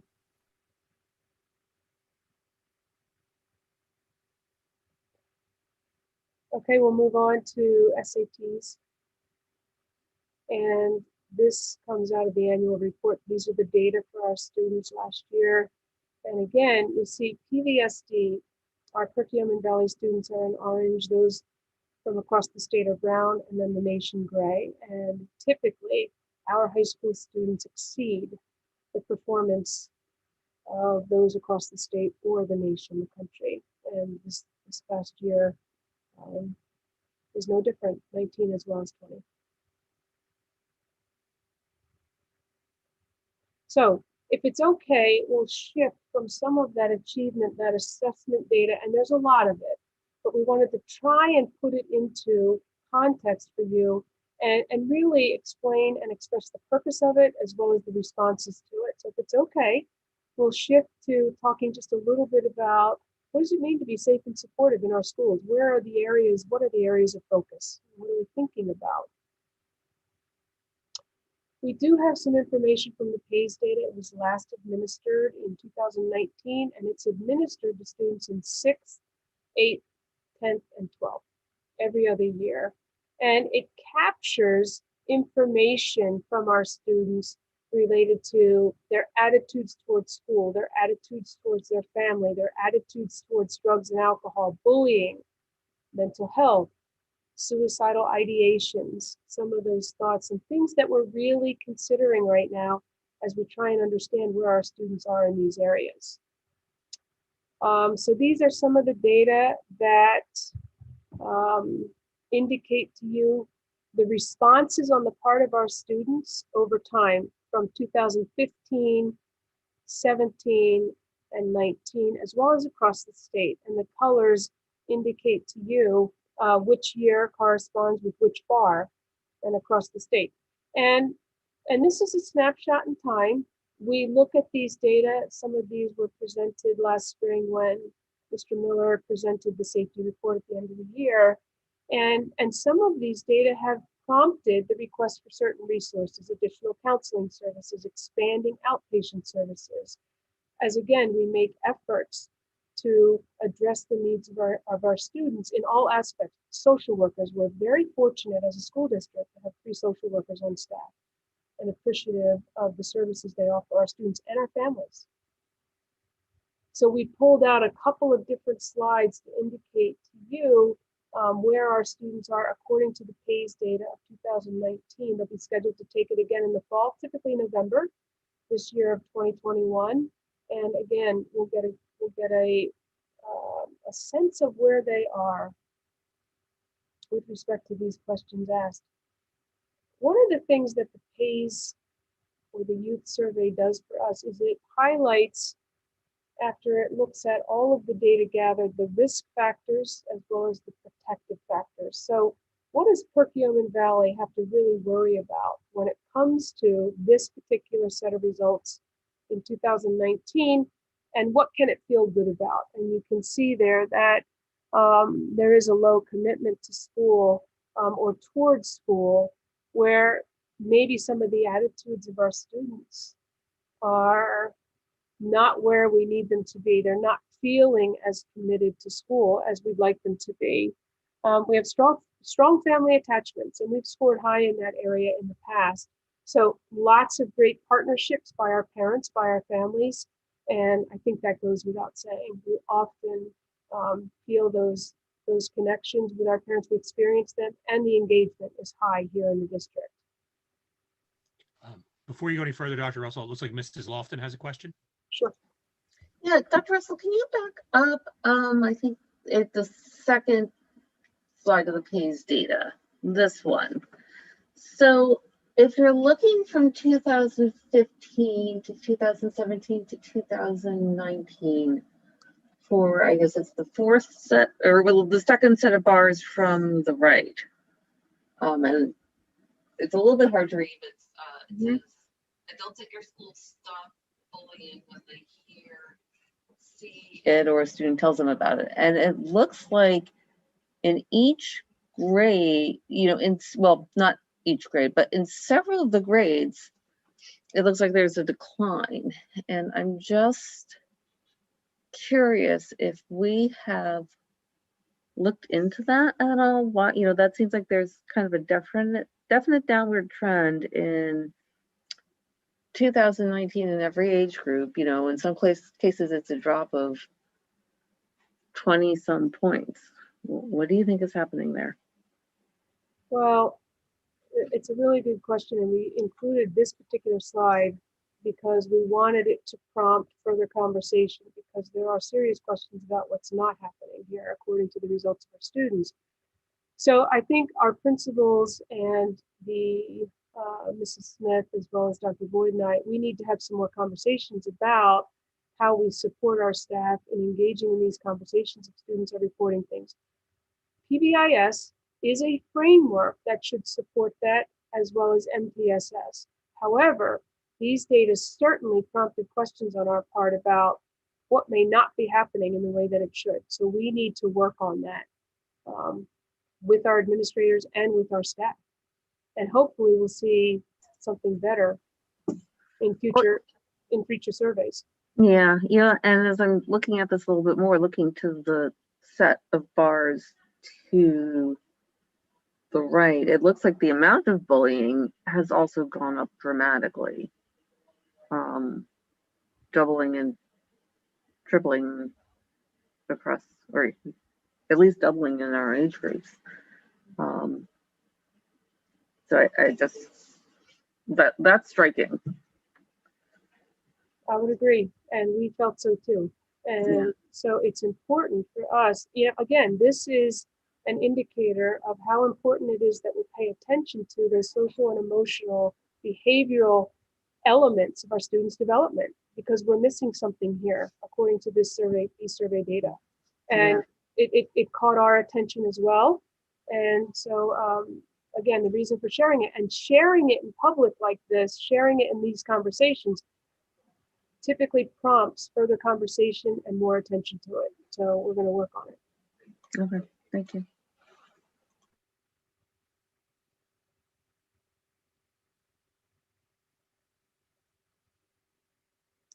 We also have the Safe to Say anonymous reporting system, and from July of 2019, second year, this was in place through May of 2020.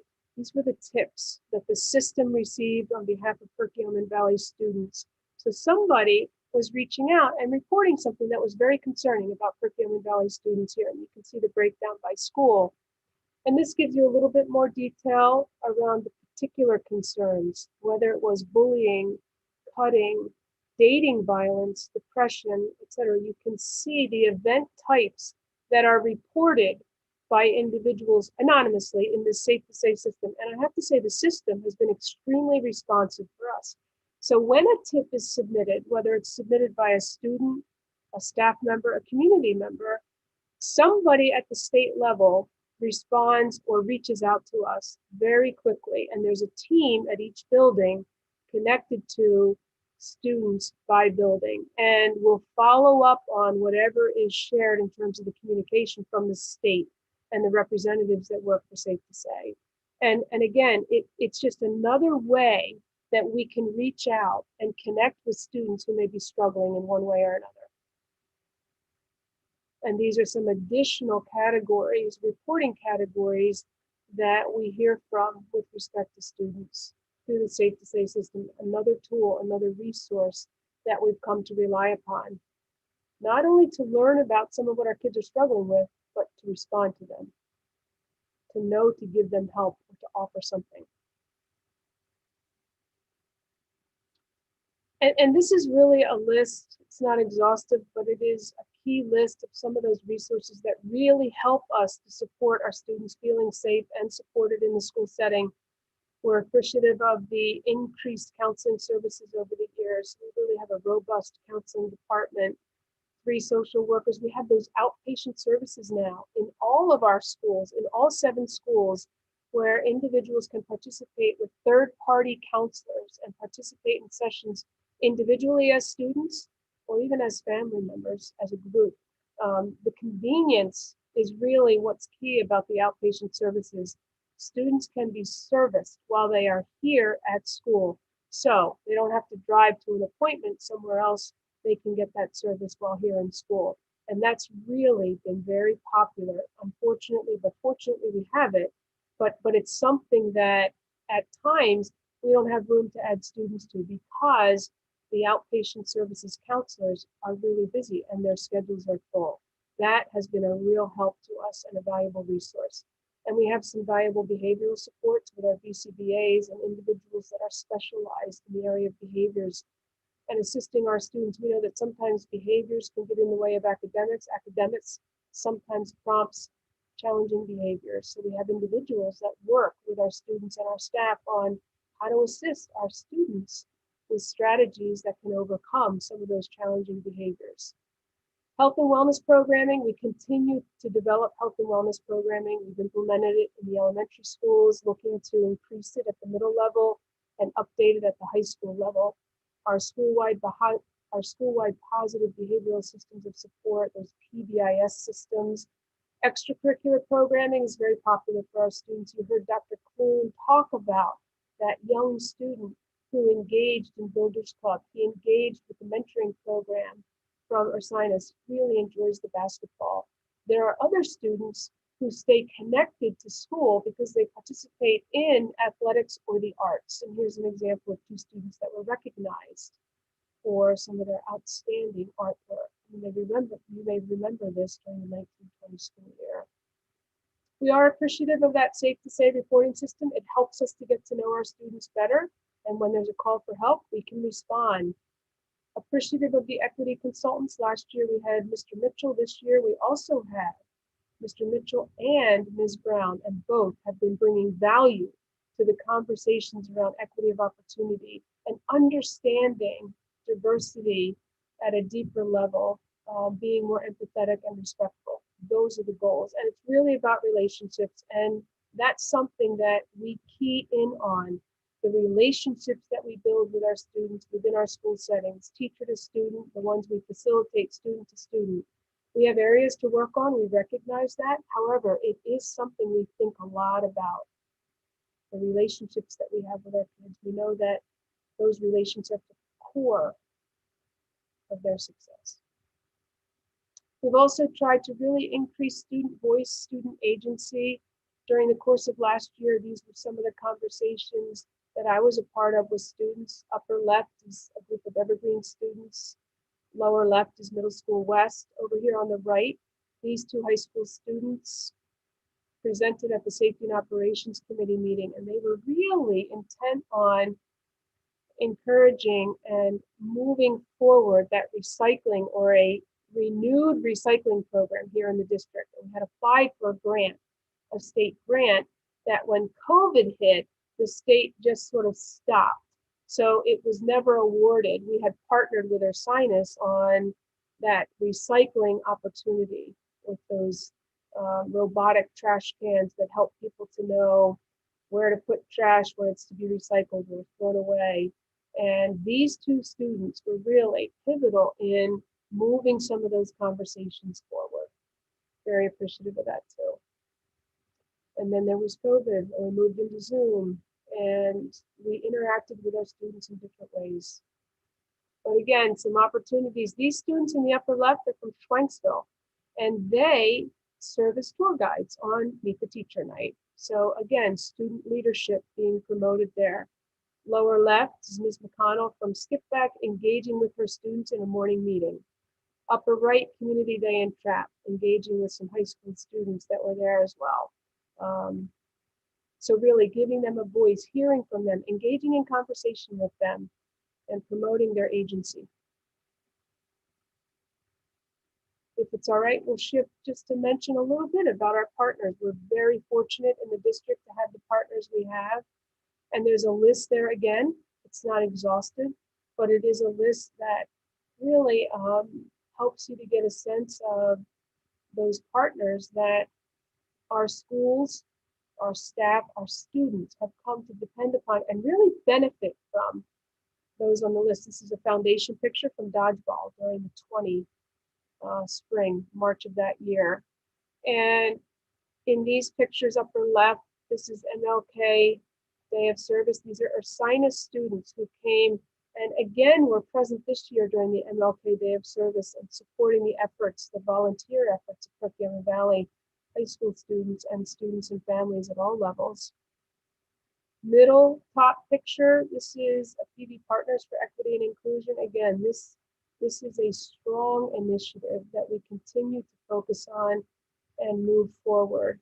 Understanding diversity, recognizing diversity, and figuring out what we need to do to make sure equity of opportunity is afforded to all students and students feel included, are included, whether they're part of special ed or whether they're struggling to feel a part of a school community. So again, major area of focus. Our consultants have been a big help.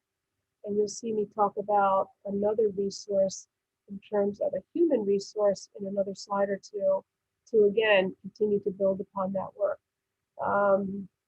Congresswoman Madeline Dean at TRAP Community Day last year, had some nice conversation with her.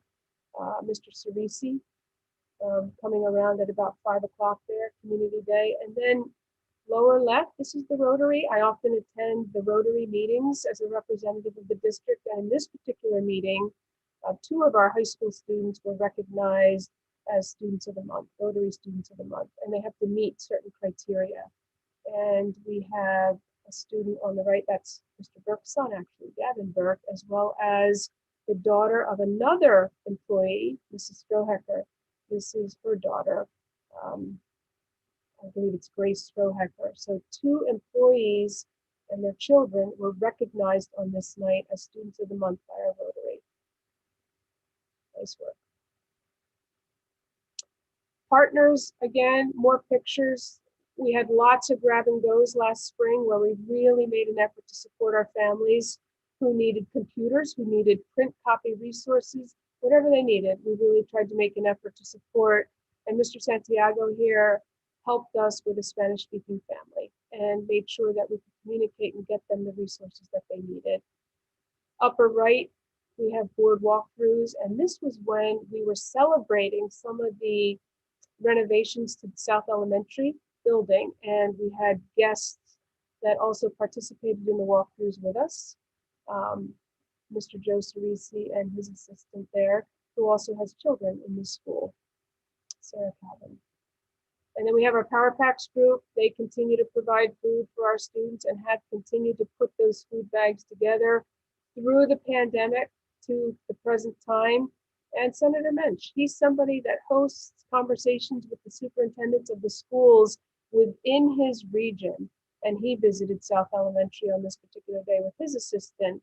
Again, just another individual that we're able to have an opportunity to engage with and talk about what's going well, what we might need some assistance with. And then again, they take their voices to their levels to try and do good things as a result of our partnership.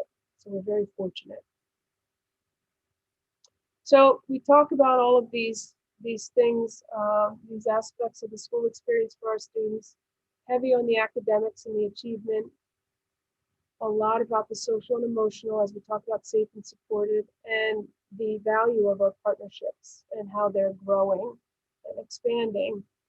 So the question becomes, and this is towards the end of our presentation, what are the district's needs? Where do we see ourselves needing to realize greater growth? And in the area of human resources or human needs, we continue to come back to special education services and those behaviors that some of our students are really challenged by. And we continue on a longer term plan to want to support with the appropriate staff to include as many students as possible so that they're successful. We use that co-teaching model as one aspect or one way of supporting including more special education students or those that learn differently in a regular ed setting. We've also talked to you in public previous to this presentation about health and wellness teachers. If we add wellness in 6th grade at the middle level, we'll need some staff to support that. So they're on the radar. Mrs. Smith is talking about instructional coaches. So currently we have technology integration specialists. These are teachers that have a strong skill set in the area of technology integration.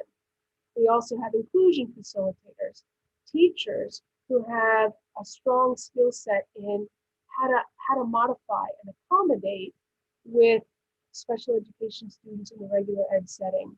One of the ideas that Mrs. Smith will continue to expand upon is the idea of instructional coaches that have strong skill sets in a variety of areas and can serve to support our staff and us building capacity in our staff because they'll serve as coaches. So technology and how we integrate some of the newer resources.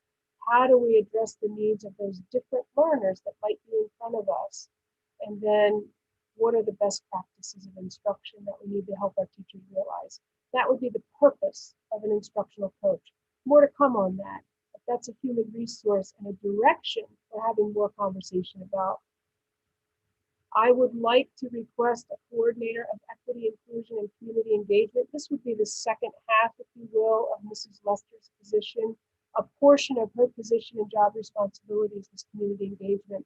I'd like to expand that to include that focus on equity and inclusion. And we've talked a little bit about that. Happy to expand upon it more, but I wanted to include that on the list. And in the early stages of talking about the possibility of an assistant superintendent, somebody that would assist my work and lead some of our administrators currently in their work. I'm giving you some background information on what a coordinator of equity, inclusion, and community engagement, or the why of it, I should say. We have those 4 key areas of focus that we've identified and where we see ourselves as a school district needing to improve. A coordinator of equity, inclusion, and community engagement can assist us in moving forward in these areas of focus. That would be the goal. We've talked about the policies and the policy revisions. Again, it's about equity, it's about inclusion, it's about anti-discrimination. We've talked about curriculum and how do we move our curriculum in a direction so that it's diversified. And it's representative of all students. It's diverse in its nature. We want to diversify our staff. This is a work in progress. With Mr. Moran coming on, this is something that we want to move forward and develop a plan around so that we have more staff that serve as models for our students, that we diversify our staff in a way that mirrors the diversity among our student population. So that's a work in progress. And again, we continue to build community partnerships and figure out how we might learn more about providing equitable opportunities, including students. And I have to call out that Ursinus has really reached out quite a bit to work with us. That mentoring program often provides some of our students of color with role models that are also of color and allow them to connect in ways that maybe they didn't have prior to that mentoring program with Ursinus, and we want to build upon that. We're looking for increased opportunities for students to have a voice. We've had more students come out to committees in the past few years and share their voice, their views. We want to empower them as partners. We want to hear from them. And it is really always it is enlightening to hear from our students. And in recent conversations, they help me to understand some of their perspective more deeply. We want to continue to strengthen those partnerships with our community members, with our parents, with our business owners. And then there are some instructional resources, and again, we'll talk about those, but to continue to support that academic growth, that rigorous curricula and learning experiences we really want to offer at all levels, there are some instructional resources that Mrs. Smith will talk more about. Some of them you've heard about. We continue to look for research-based interventions, because when we intervene with our students, we want it to be purposeful and meaningful. We want it to be something that's research-based and has demonstrated over time it helps students learn. You'll hear more about a core resource in ELA in the hopes that we can get that for next year. Again, key at the elementary level where the focus is on literacy, and we'll continue our conversations about health and wellness. How do we support our students in their knowledge of wellness, and how do we help them with strategies that support them feeling well and connected to our school community? So more to come on that. But there will be some resources that most likely are a part of those requests.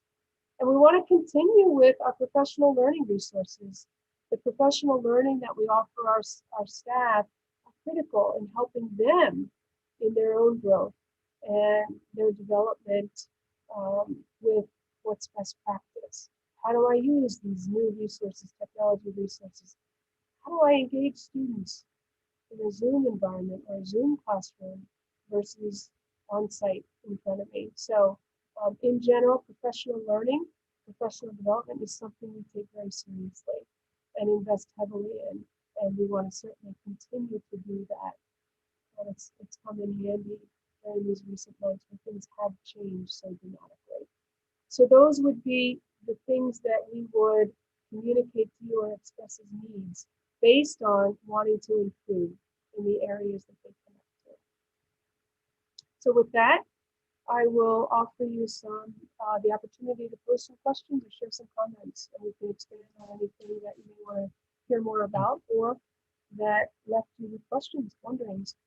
Sure. Dr. Kolar, if you go first, and then Ms. McGovern, please. Thank you. So thank you for the presentation. That was a lot of information, still some I have to digest, but I have a question related to district needs and then also safe and supportive schools. So one of the things we've talked about in Wellness Committee and that you touched on tonight is we do have outpatient services available in all of our schools now. But you did mention that they're full. So on the one hand, they're being utilized and that's great. But on the other hand, I'm concerned about the fact that there may be not enough of those services, because being in the mental health field, I know even in the community, that's something I hear all the time, that everybody has a waiting list. There's no counselors available. So I'm wondering, is there an opportunity to expand that? The agency that we're working with, is that an option, or are they just stretched thin as well? You know, I don't know if that's been looked into, especially now with telehealth being a big thing. I wonder if we can offer appointments at telehealth on evenings or weekends or times that maybe students and families are available, but don't necessarily have the resources to get to an appointment.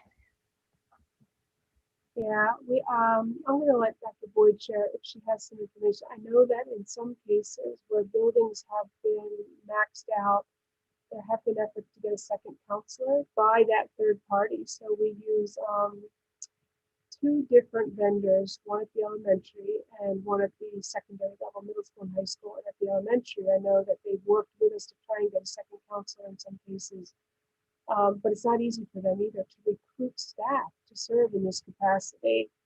But I don't know, I can get specifics for you. I don't know that Dr. Boyd has specifics tonight, but we can certainly get those. I could give you a sense of the numbers or the number of students in each building that has signed on to work with these outpatient services or are participating in them. I could follow up with the board on that and we could talk more about it. But I know that it's become extremely popular.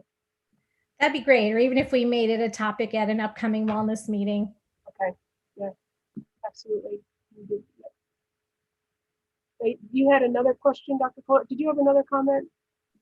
No, it was one question related to the two topics. Thank you. Okay, sure. Ms. McGovern had her hand up. If you go ahead, Ms. McGovern. Yes, I just had a kind of an off topic question about the recycling grant that you mentioned. Sorry, I know that's just one cherry picked thing out of all of this information, but is there any chance the recycling grant that we were talking about with that Take Action Club and the partnership, you said it stopped because of COVID-19. Is there any chance that we could apply for it again, or it's up there in some chance that there's another one we could apply for? I don't know if the state is going to redo that. And honestly, I would have to get specifics about what happened with that funding. My understanding is that funding may have been reallocated because of COVID, and that they didn't distribute it to grant awardees because COVID came and they decided to use it for different reasons. But again, it was a very exciting venture. We got a chance to work with Ursinus, and really we're creative in some of what we were thinking about doing. Let me research that and see if the state will come back to that. I haven't heard anything, but I'll contact somebody and see if I can learn a little bit more. I can follow up with that too. Thank you. Sure, absolutely.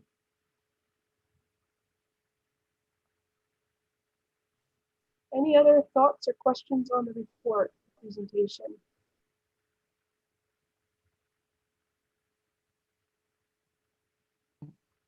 I'm not sure who put their hand up first, but Ms. White and Mrs. Mayers. Why don't you go first, Mrs. Mayers, and then we'll let Ms. White go. Thank you. I was really interested and happy to hear about Middle School East and how it sounds like before COVID, there were a lot of opportunities for students to gather socially in different ways. And I was wondering if Middle School West has, like it looked like a game room and the open gym time, and also, is that something that's available at the high school and Middle School West?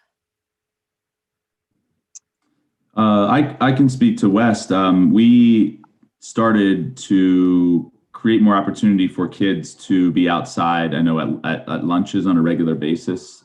We also have some basketball hoops up at West, and we've kind of expanded the kids' ability to be able to have that time on a pretty regular basis. I mean, it's going to take an extremely cold or wet day for them to not go outside and enjoy that opportunity. We also, through some things like intramurals, I'm thinking back to last year, just trying to think, it feels so long ago. But I know currently we have, we've just begun an after-school homework help. And so we're doing that on Tuesdays and Thursdays. We have an activity Wednesday happening every Wednesday after school. And we have an average attendance of about 25 to 30 students coming to that on a regular basis. And we're trying to keep that exciting. And that's been going now for a couple of weeks now. We've gotten that started after the holidays. So we're doing what we can to make sure that we're providing a little bit more opportunity as time goes on so that the kids can continue to engage and just connect. I mean, that's something that's so important to us in making sure that they're connecting right now.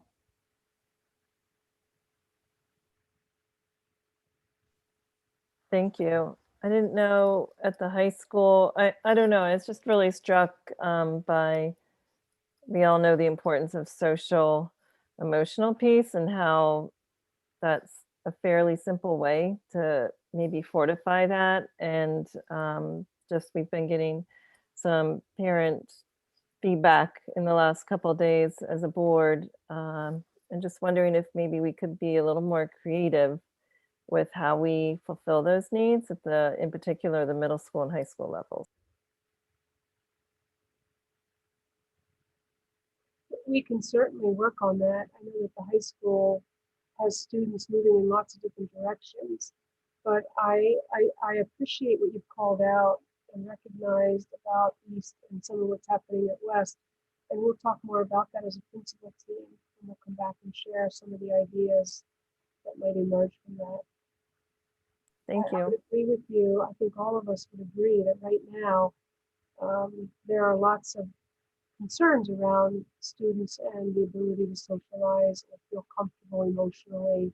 So whatever we can do, we're interested in trying to do to support.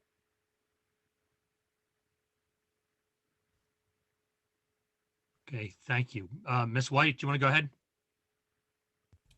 Yeah, I had just 2 points. Again, to Maggie's point, it's tough when you see a presentation with this much information to just pull out just specific items. But the first is actually a question about the case studies. I did send an email a little bit ago, doing a little multitasking to ask a little bit more information about that.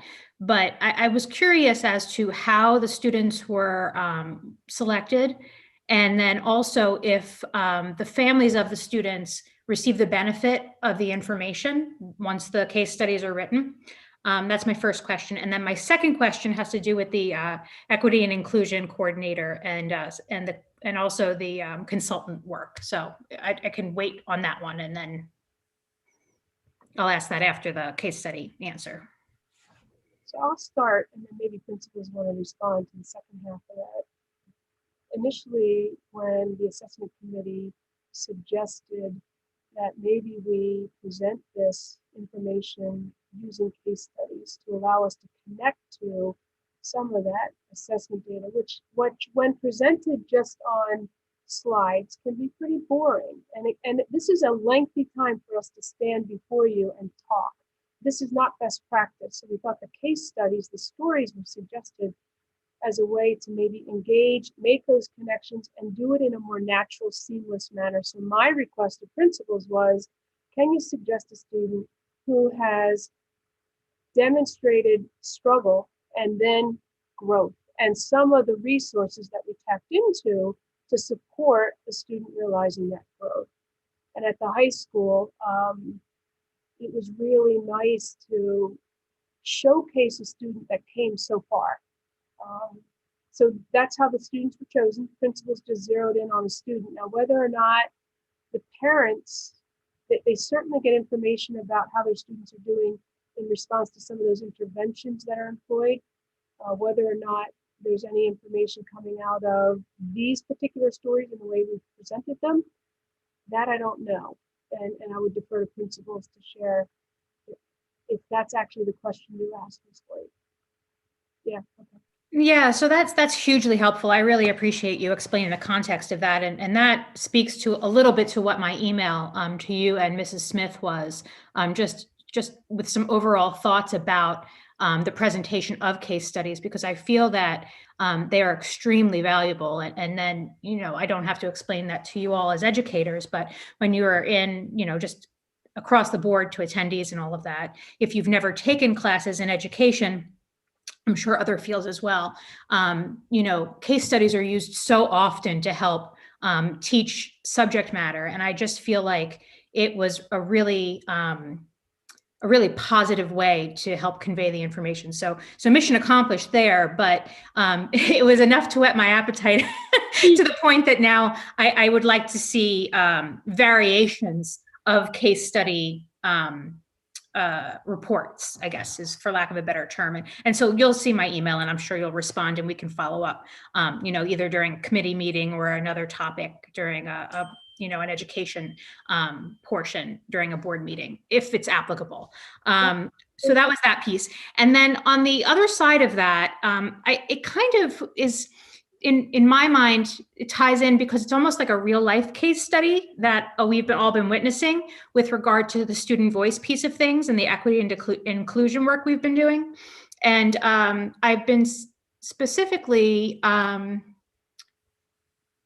touched by the Safe Collective work. And I don't want to put Mr. Burke on the spot or anything as the administrator to speak to it, because I know there have been a lot of people involved with it, but with what his impressions have been, what he's shared with us.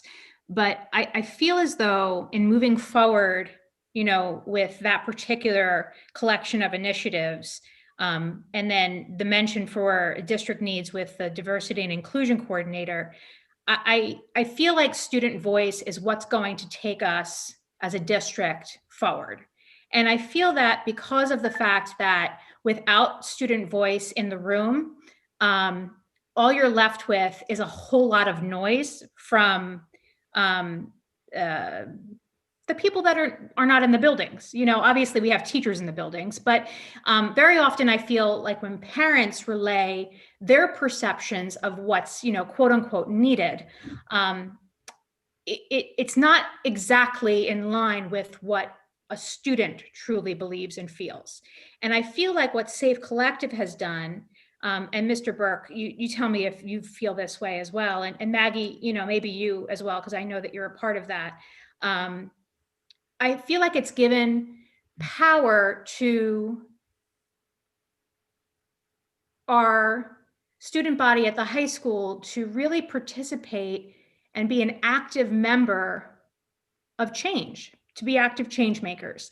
And so I feel like if we could employ that mindset across the board in even a larger way at the high school, and then employ that same set of skills and opportunity at the middle school level. I know that the middle school has separate initiatives, East and West, but I feel like there's a reason that we're trying to fix things at the high school. Something's getting missed at the middle school, right? We can talk more about this obviously at a separate committee, but in looking at the slides and thinking through it tonight, I just wanted to bring those thoughts to the forefront and see what everybody else was really, what their impressions were of that. So thank you. I know that was lengthy. I could just add two pieces, but I think I'd love to have Maggie share as a student involved. But as an administrator, I am thoroughly impressed by the group. And these are students who come from all corners of the district, and they represent a similar passion about making our community and the world better. And they're so articulate, and some of the things that I've watched them come up with has impressed me. And they've done it all completely virtual. So in some ways, I feel this generation has a step ahead of us in their ability to connect and move in a positive direction. And I'm proud, but I'm also really just blown away by their ambition. So some of these young folks have a bright future, and I think I'll stop there. I want Maggie to kind of share more.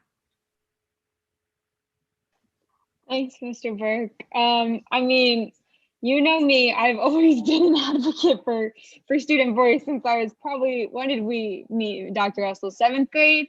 I've been on so many committees and trying to speak up, and that's just because of who I am, but there are so many other students like that. And I've always said that if you really want to solve a problem in your district, or if you really want to help your students, you first need to ask the students what they need.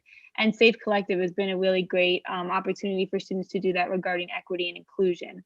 Everybody gets to speak up, everybody's empowered to use their voice, and we are all leaders. And I think that's something that PV tries to maintain as a district, and that if we encourage organizations like Safe Collective and more, that's something that will continue, because student voice is one of the most important things that any administration or any school can use to improve. Thank you so much, Maggie and Mr. Burke. Honestly, you know, for almost a year now, we've been knocking our heads together day after day after day after day, trying to come up with, you know, progress and solutions to these really complex world problems that we are just one small piece of this larger, huge whole. And I think that the hope that I think about and see and feel in the conversations, you know, of Maggie is a perfect example of that on an ongoing basis. And obviously, you know, to her point, there are so many more students that really we can come up with solutions and problems if just we bring, you know, the people that are impacted, which are the students, into the room. You know, because as adults, I think a lot of times we lose sight of not not that we don't try to do what's best. Obviously, everybody wants to do what's best, but, you know, we lose sight of what's, you know, kind of the feet on the ground type of thing. So I just really appreciate all the work that's been done, and I'm really proud of it, you know, for all of us in the district. So thank you. Thank you for all of that. I just wanted to share at the middle level. We did meet last week, actually, as a middle level team of counselors and administrators. And there has been a group that's existed for a while called Unified East that has had a similar objective to Safe Collective, as well as another group at West called Safe Collective.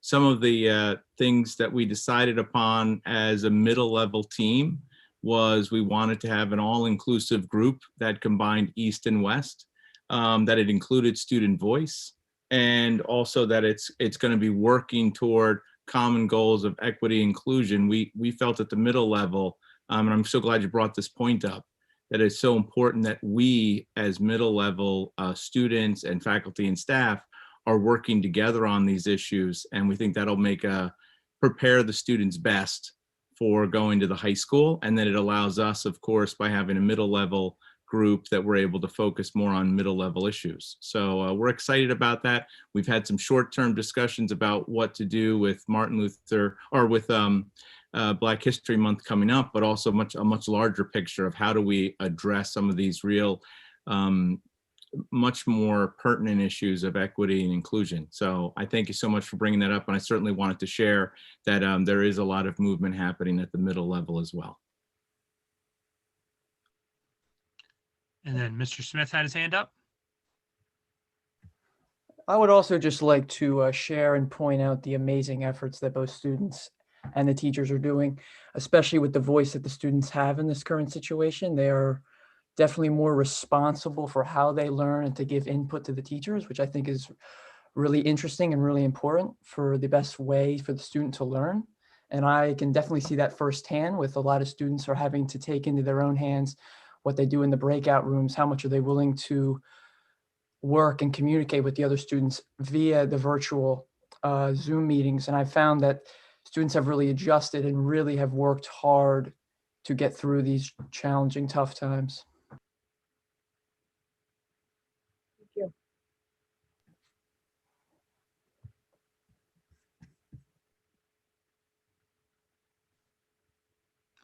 Okay, Dr. Russ, there's no other hands up from the panelists. Okay, we'll go back to the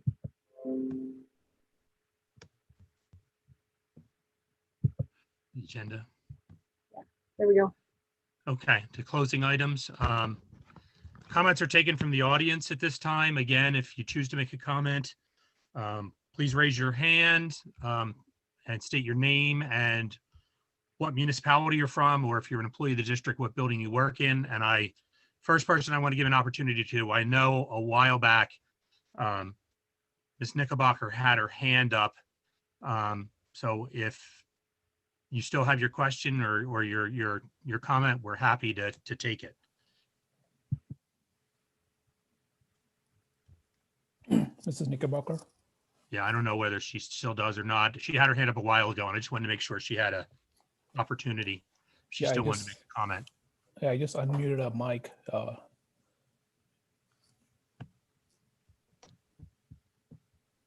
Okay. There's no hands up at this point, but she had it up before, and I just wanted to make sure we at least gave her an opportunity. So, okay, if she suddenly puts it up, we can always go back to her before we close here. Item 4.02, comments from board members are taken at this time. If any board members have anything they'd like to say.